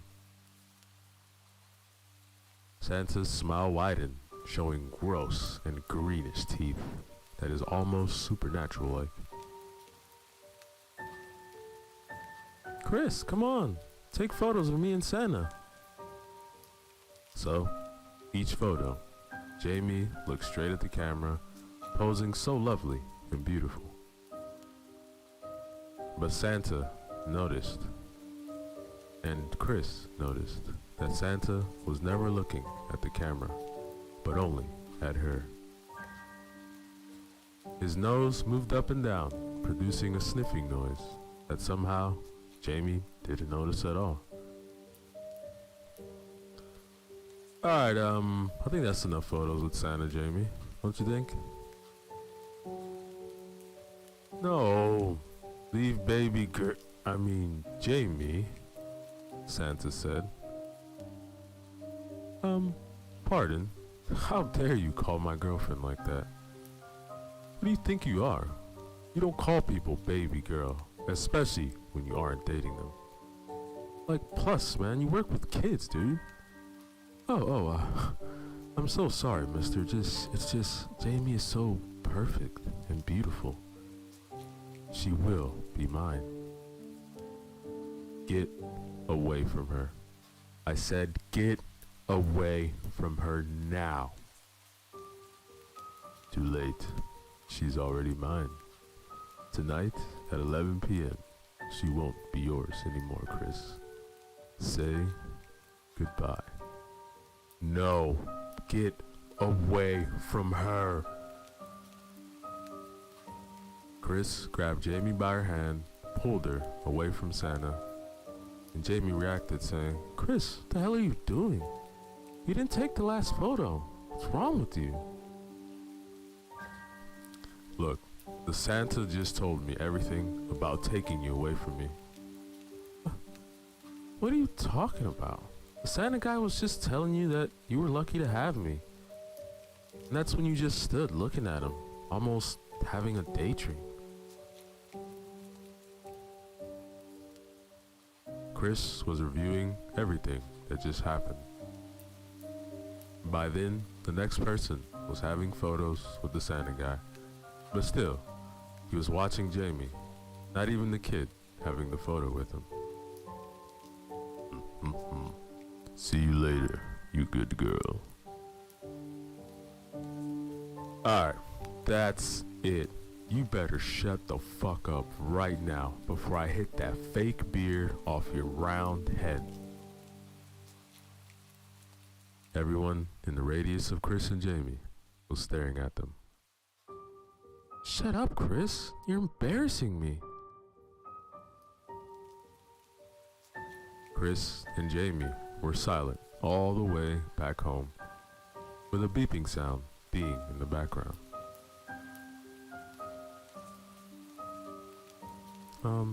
Do you want to talk about the mall or not? No, I don't know what was happening to me back there.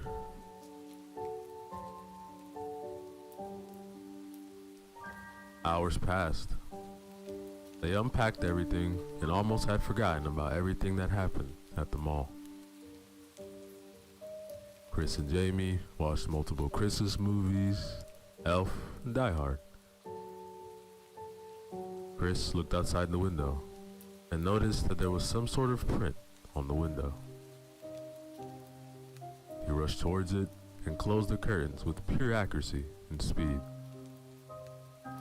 The curtains were closed in a matter of moments. 26 minutes passed. It was 11 p.m. and Chris and Jamie were in bed, almost asleep, when above them, Chris started and stared where he noticed noise was coming from. Sounded like it was coming from right below them. Chris stood up and started to walk to the stairs to find out what the hell made the loud noises. As he started to silently go down the stairs, he could hear some sort of coughing. He peeked to the side to look in the lounge where the noise came from. A figure was standing right in the middle as he saw black dust covered the floor from the chimney. Chris froze. He needed to go back to Jamie. Chris headed back upstairs when he heard heavy footsteps coming closer and closer.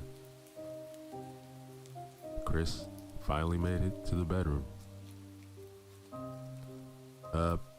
Jamie, baby, don't panic at all, but there's someone in our house. We need to hide and call the cops. Okay, but I'm scared. Don't. We will be perfectly fine. We will hide together. You go in the closet first, and I will follow right behind you.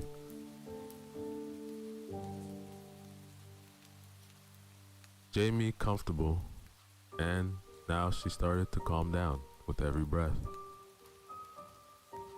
She turned to face the closet door where Chris was standing.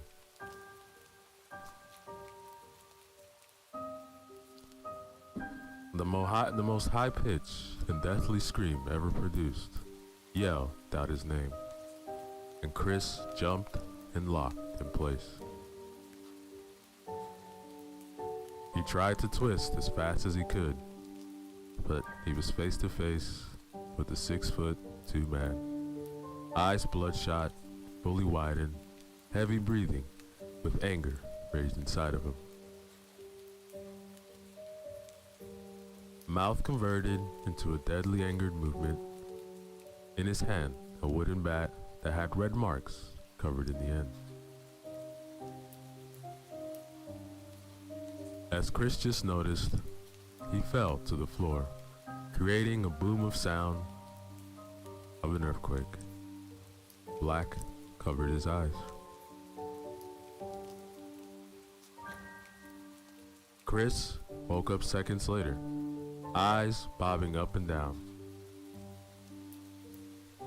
A killer pain on the right side of his head. As he lifted it, he felt wetness. As he put his hand where it was moist, he looked at his covered, bloodied hand. Blood rushed down as he raised his hand, his fingernails invisible by the dark dripping of blood liquid.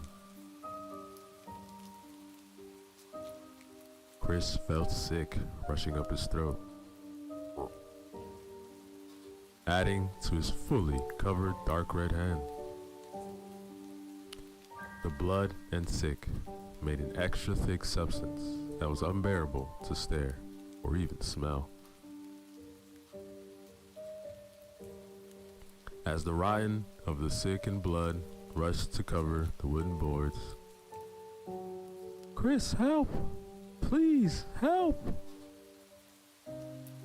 As Chris stood up, a sudden blood rush came over him, making nearly fall back into the pool of thick blood and sick.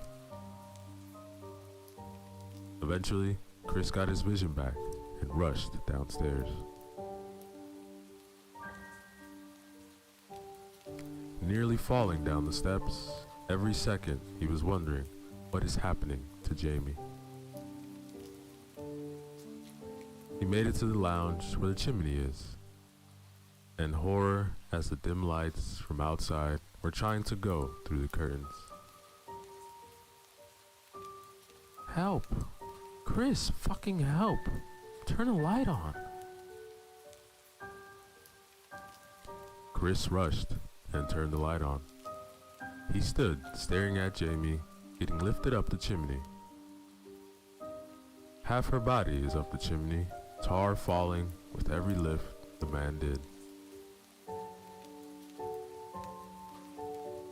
Jamie, blood all over her face, eyes full of tears, and bruises covering her skin.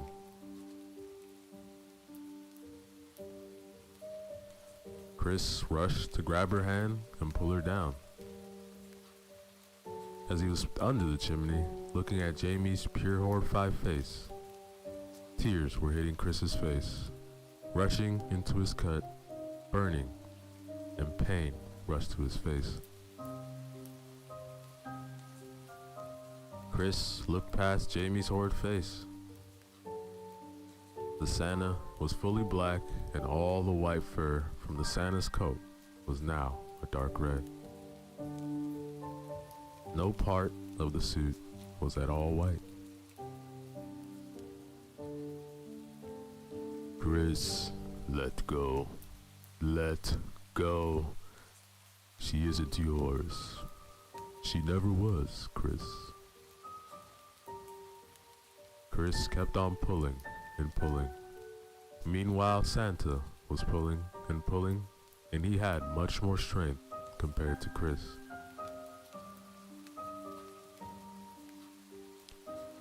"Let go of me. My arm's going to get..." And Chris felt that Jamie's arm seemed to get much weaker.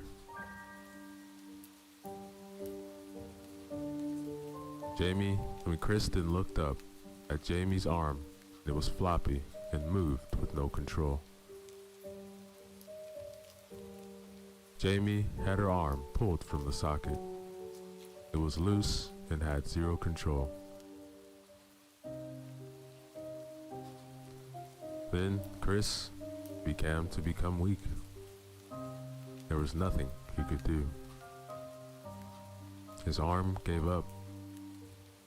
He saw, he watched, he stared as Jamie's body was pulled at lightning speed and hitting each side of the walls of the chimney, making crushing sounds as the arm dangles.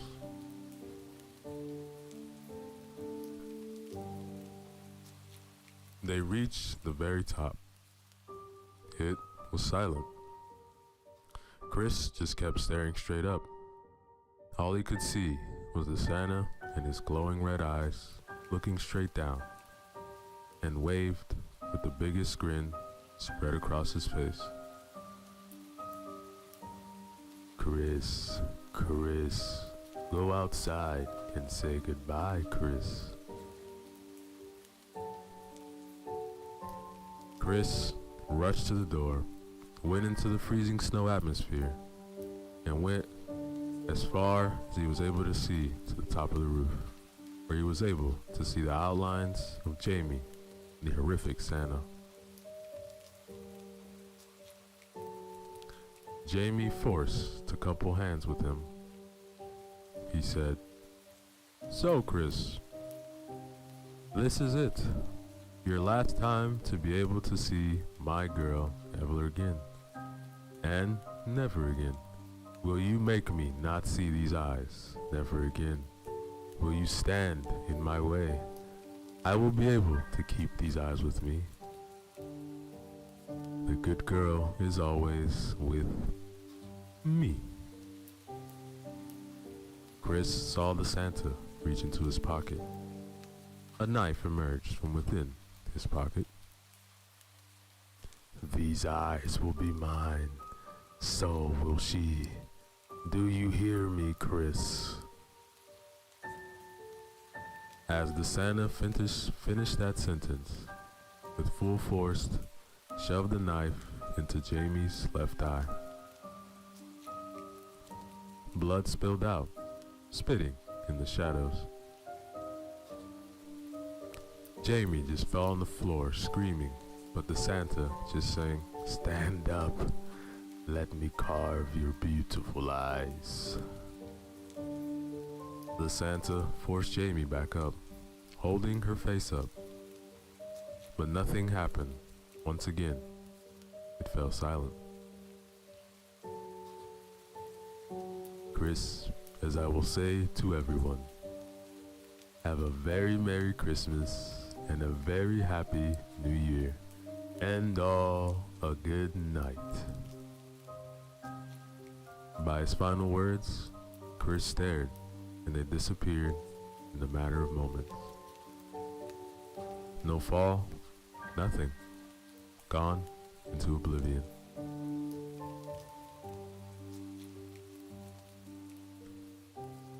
Chris turned the music off and opened the box. To his pure shock, it was a blood-covered, pulsating eye. Staring right into his own, the inside of the box filled and splattered with thick, red, dark blood. The revolting eye moved side to side in the box, as if moved to banked. It was horrifying, absolutely carnage. And then the radio flicked back on. Up next, the greatest pop song for Christmas. Christmas Through Your Eyes. Chris's eyes widened, just listening as the song played in his ears. Wind tickled his neck. Chris, thank you. She is such a good girl." And that, ladies and gentlemen, is the end of our story.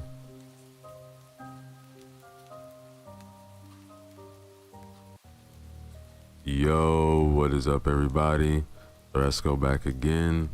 Another short story for you guys, written by Vivian Justin. Remember to leave the links in the description below. Show love to them. Like, comment, and subscribe. Story 6, Sky. The city of Monroe woke up to a stormy morning. Rain pounded the windows from all directions. Trees were bent, and the thinner branches were broken. Power was also out in many places. A storm of this magnitude had not been seen in years.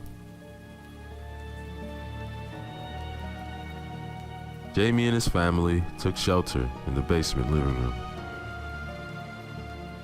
The two young children were very scared. Jamie was most worried about the windows and the surrounding trees.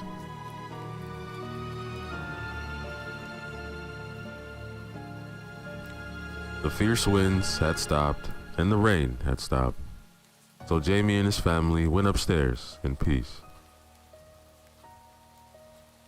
Jamie looked at the damage. His house had escaped unscathed, with only some damage to the garden.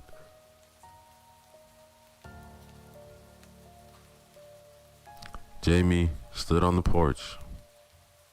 He was amazed at the sky. It was a blood red. Passers-by watched in horror as the raindrops, now red, fell on the road. Everyone immediately looked at his body, dripping red rain.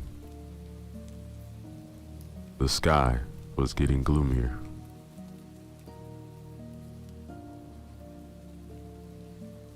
Jamie gasped for air.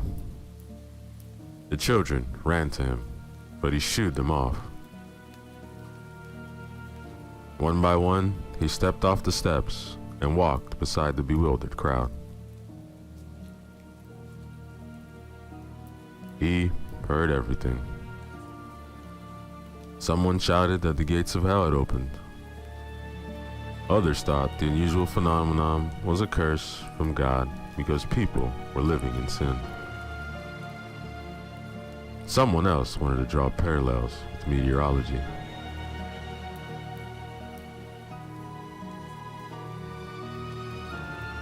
The man looked at the blood-colored rain that had gathered in the palm of his hand and was slowly overflowing. He clenched his fists and stared at the rain dripping down his hands, as if it wasn't real.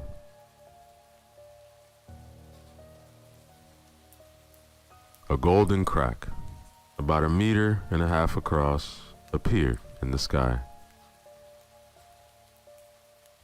Everyone watched with open mouths. Some people ran away, trying to escape the kill, while others had their feet rooted to the ground.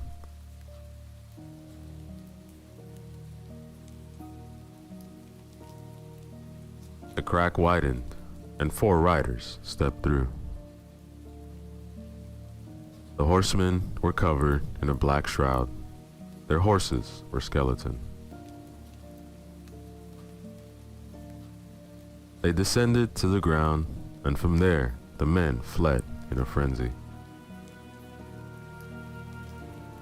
One of the horsemen drew a long, sharp sword from under his cloak and made a very eerie sound. He struck the sword against the road, which immediately split in two. Several men fell in. The horsemen pointed their fingers at one man, and they immediately lit up. In a snap, they were reduced to dust.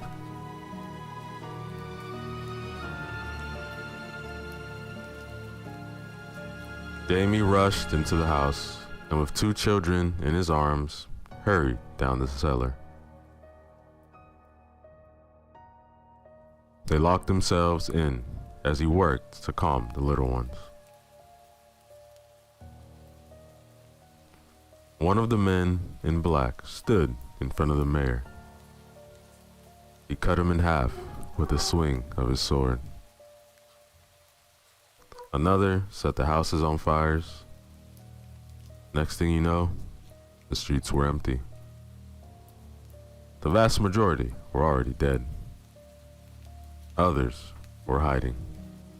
Then the rider raised his hand to the sky, clapped his hands. Next thing you know, all who were hiding were seized by the invisible force that led them straight to the horsemen.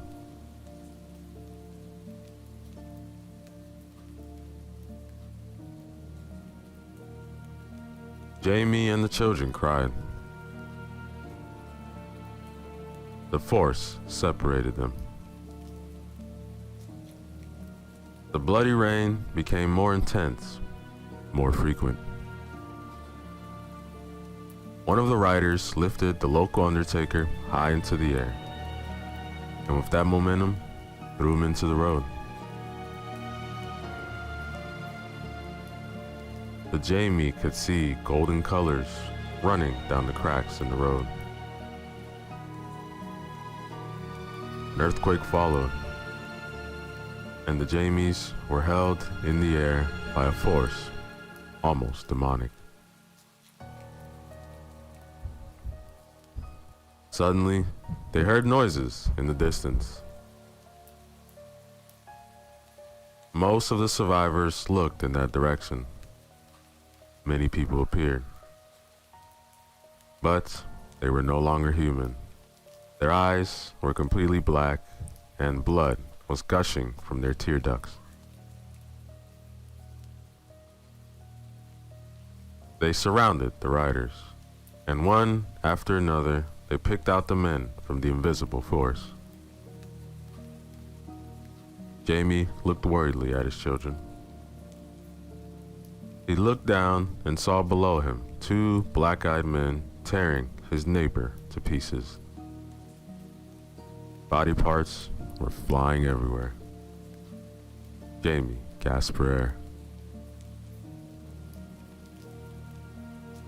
With only 5 of them left, Jamie thought of escape, but the force would not let him move. He looked desperately ahead of him, straight behind the rider's cloak. Their black eyes flicked down at the children. Jamie screamed, but all in vain. Jamie had completely lost all hope. The rider pulled him down between them. Jamie was surrounded by the 4 riders, and behind them were the black-eyed men. One handed him a black shroud. After a few seconds of hesitation, Jamie took it.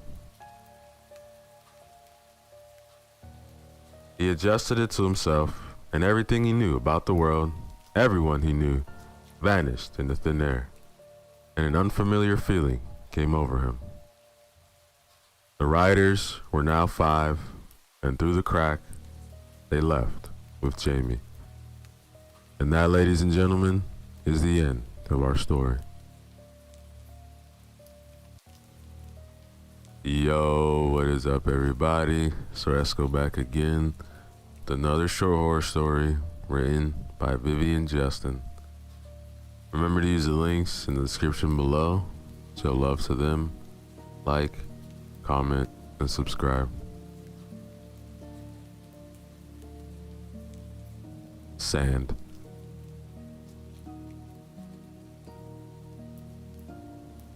They had no idea where they were, but they must have turned off somewhere. The map was useless here, as there were so many side roads that were not marked. Gordon, as the now slowly retiring archaeologist, was the guide. 6 university students had volunteered to accompany him on this research in the hope for a better grade. They were cold to what Gordon was explaining, just blindly following the man, who also didn't know where they were going at the moment. The catacombs of the abandoned church were chilling. Sometimes they walked in narrow places, sometimes in water, and sometimes they seemed to be going uphill.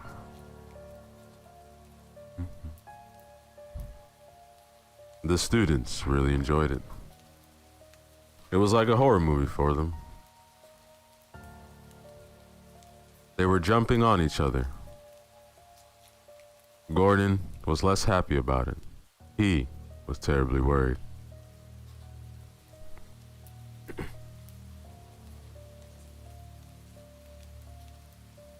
The road narrowed, and there was only a narrow opening to crawl straight through.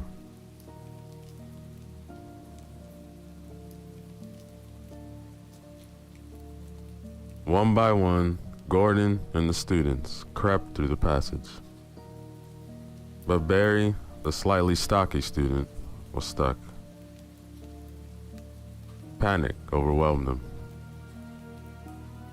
He screamed at the top of his lungs as the passage scrambled. Gordon urged him to calm down, but Barry didn't hear him. The stones shifted, began to crumble. Barry panicked even more. Gordon did everything he could to help him. Barry gave a scream, then something grabbed his leg and pulled him back before the big boulder could hit. Gordon shouted Barry's name, but got no reply. The rock was the only thing that could get between them, and the man immediately looked for another passage to get back to Barry, unsuccessfully. All right, look, let's just keep moving, and as soon as we get out, we'll send someone for Barry. The team reluctantly moved on. Everyone wondered who could have rescued him. Gordon left the back roads and just kept going straight on. Then suddenly he stopped at the top of a rise. There was a desperation ahead, full of sand. He climbed down and started walking. He waved to the students, and one by one, they cautiously climbed down. They were almost halfway down when Gordon stopped and looked at the depression. He reached for the map and pointed in one direction. Then Kate burst in a huge shout.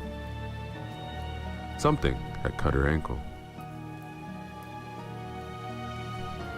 They were all startled. Gordon crawled as far as he could across the sand to her. Suddenly, two horns emerged from the sand, followed shortly after by a body. Everyone watched in amazement. On its head were two sharp horns, one of which was decorated with Barry's body. His face was like a skull of a hippopotamus. It had a slender yet strong body with long claws on 3 of its fingers. The creature, almost 10 feet tall, began to roar.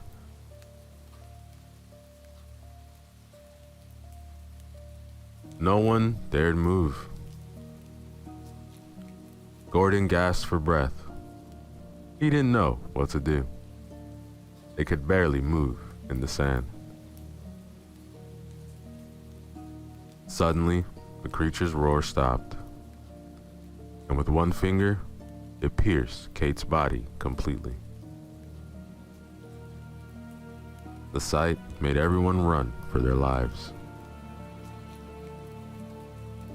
It lifted the body to its mouth and sucked all the blood out of its lifeless body where it had pierced it, and then simply threw it into the sand.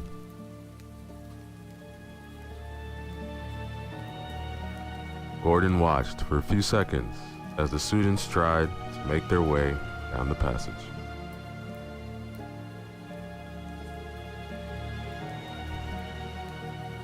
The monster lifted its feet out of the sand, and with that momentum, he stomped on one of the students under the sand.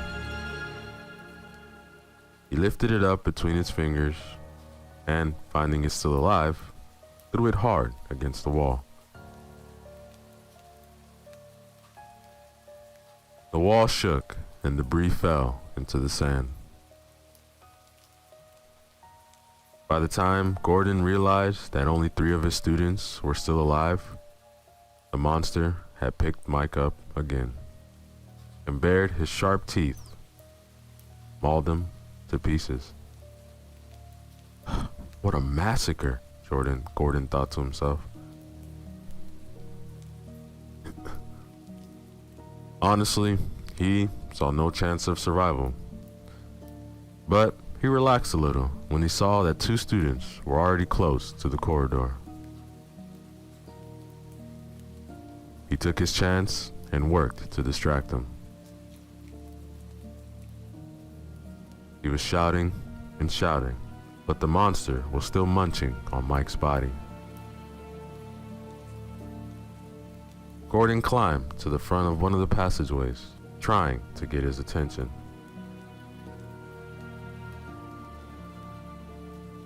The creature threw away the remains of Mike's body and headed in Gordon's direction.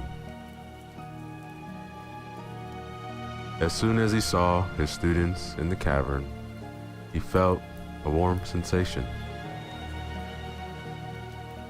The creature had sliced through both his knees with a flick of its fingers. The man screamed and immediately fell. All he could do was look at his severed body parts.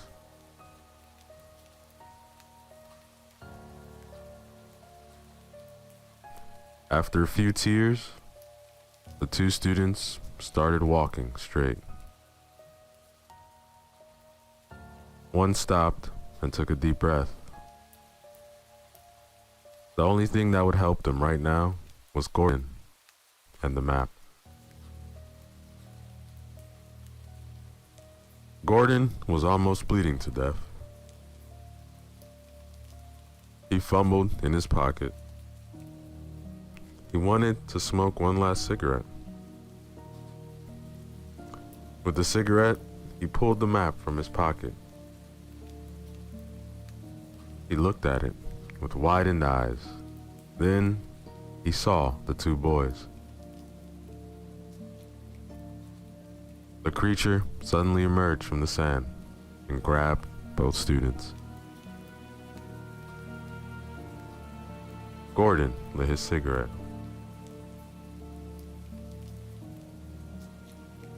I'm only here for you. And lo and behold, you're real. He pointed in the direction of the monster. A delighted smile came over his face. Slowly, he took a drag on his cigarette. He watched as he tore the 2 bodies to pieces.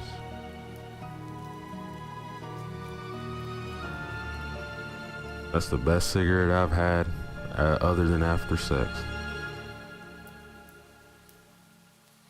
The creature lowered its head and struck Gordon's body up next to Barry. He wiped Gordon's blood with his finger and threw his shanks into the sand. Finally, he too sank into the sand until his horns were completely covered.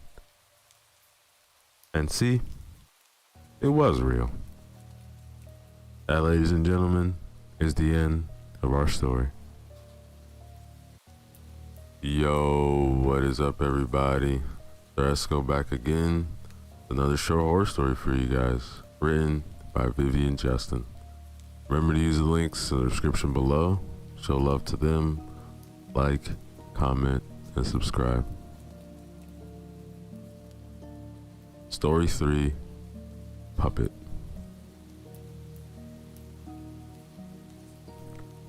Joanne had a reputation as a successful young singer. She launched one album after another, one concert after another. She had all the tools to become a world-famous artist. Her manager and her father did everything possible to ensure that her daughter made as much money as possible. He saw only money in her talent. He took full advantage of his daughter, who enjoyed the attention of her father regardless of everything.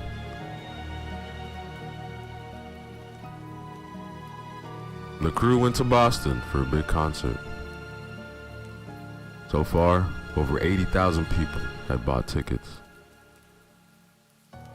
Joanne was very nervous, but also very happy. She had never had such a large audience.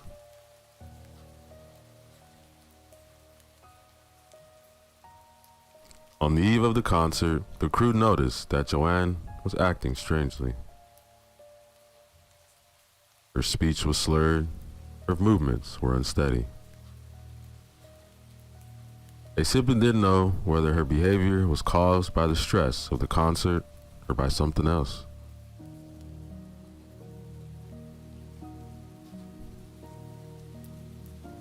Everyone had gone to bed when Greg heard a noise coming from behind his bedroom door. He slowly climbed out of bed and headed upstairs. He wiped his eyes and walked straight to the door. He opened it, but was greeted by emptiness. When he laid back down, the same noise filtered into the room. He pushed open the door and bumped into Joanne at the foot of the corridor walls.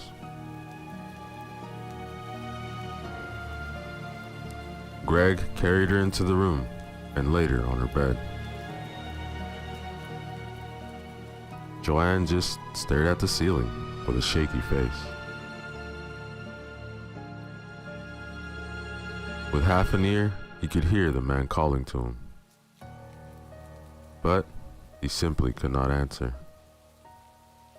There was just no strength in him. It was as if he had been simply switched off.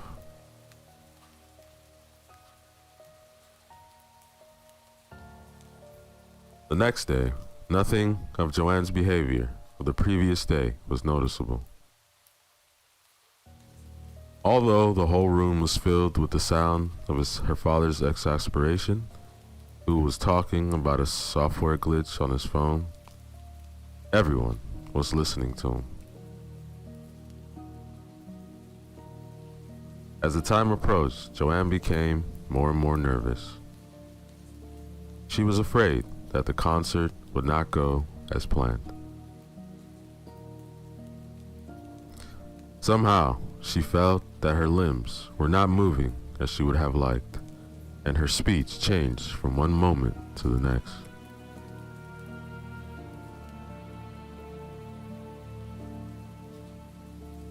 Joanne took the stage to find herself facing the stares of tens of thousands of people. She found it shocking. One song followed another, but she wasn't sure what she was doing. She deduced from the huge cheers that she was doing what she was doing well. The audience went wild and applauded happily in the air for their favorite star.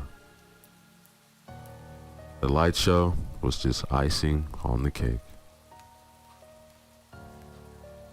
Everyone wanted to get closer to their favorite star, and her manager was on the phone with a happy face. The increased income, in the meantime, filled his soul with warmth. He no longer cared what he pressed on the phone.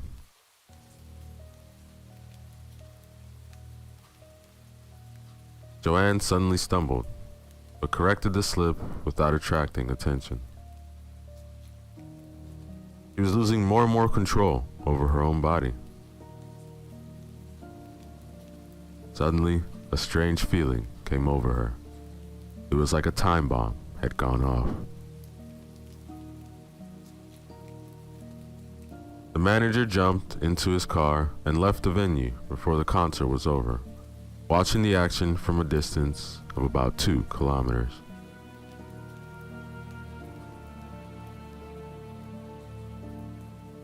The stadium was level with the ground. The whole thing exploded with all the fans, crews, and vendors. There was nothing left of it. The father dropped a tear, but quickly wiped it from his face. A smile came over his face. A few years ago, when Joanne was still fluttering her wings, she had a chip implanted. It was experimental, of course. She jumped at the idea.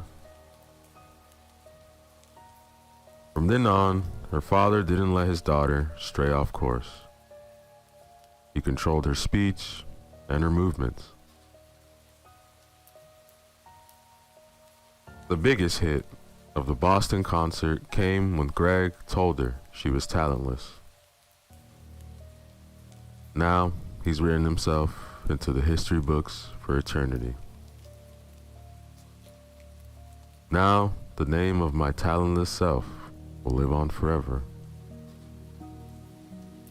He drove to the police building with a smile. He gave himself up without hesitation. He wanted his name and face to be everywhere. His plan has succeeded. His face appeared on every TV program with a smug smile. That, ladies and gentlemen, is the end of our story. Yo, what is up, everybody? Sarasco back again with another horror story from you guys, written by Vivian Justin. Remember to use the links in the description below. Show love to them, like, comment, and subscribe. Story 2, Prom. The city's rich and famous are preparing for a dazzling prom. It was held in August every year. About 17 couples from the rich and 10 from the poorer classes attended. From their wardrobes, they took out their most elegant attire.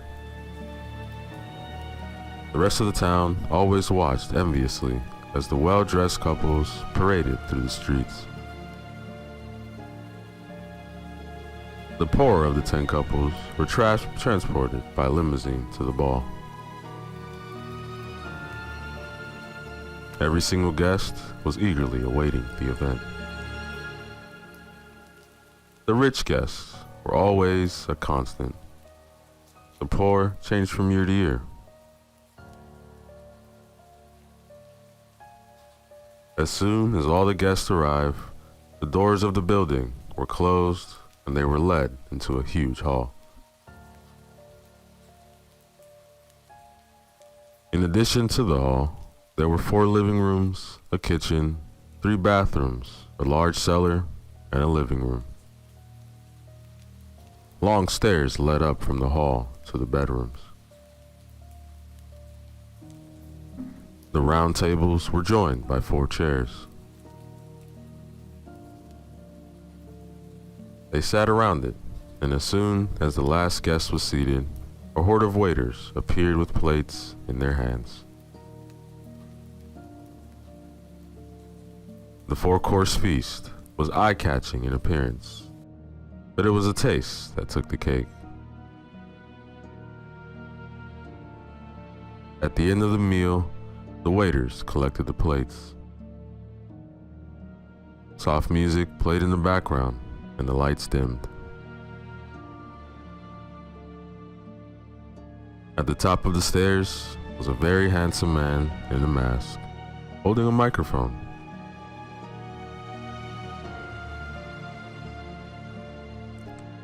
The rich people stood up from the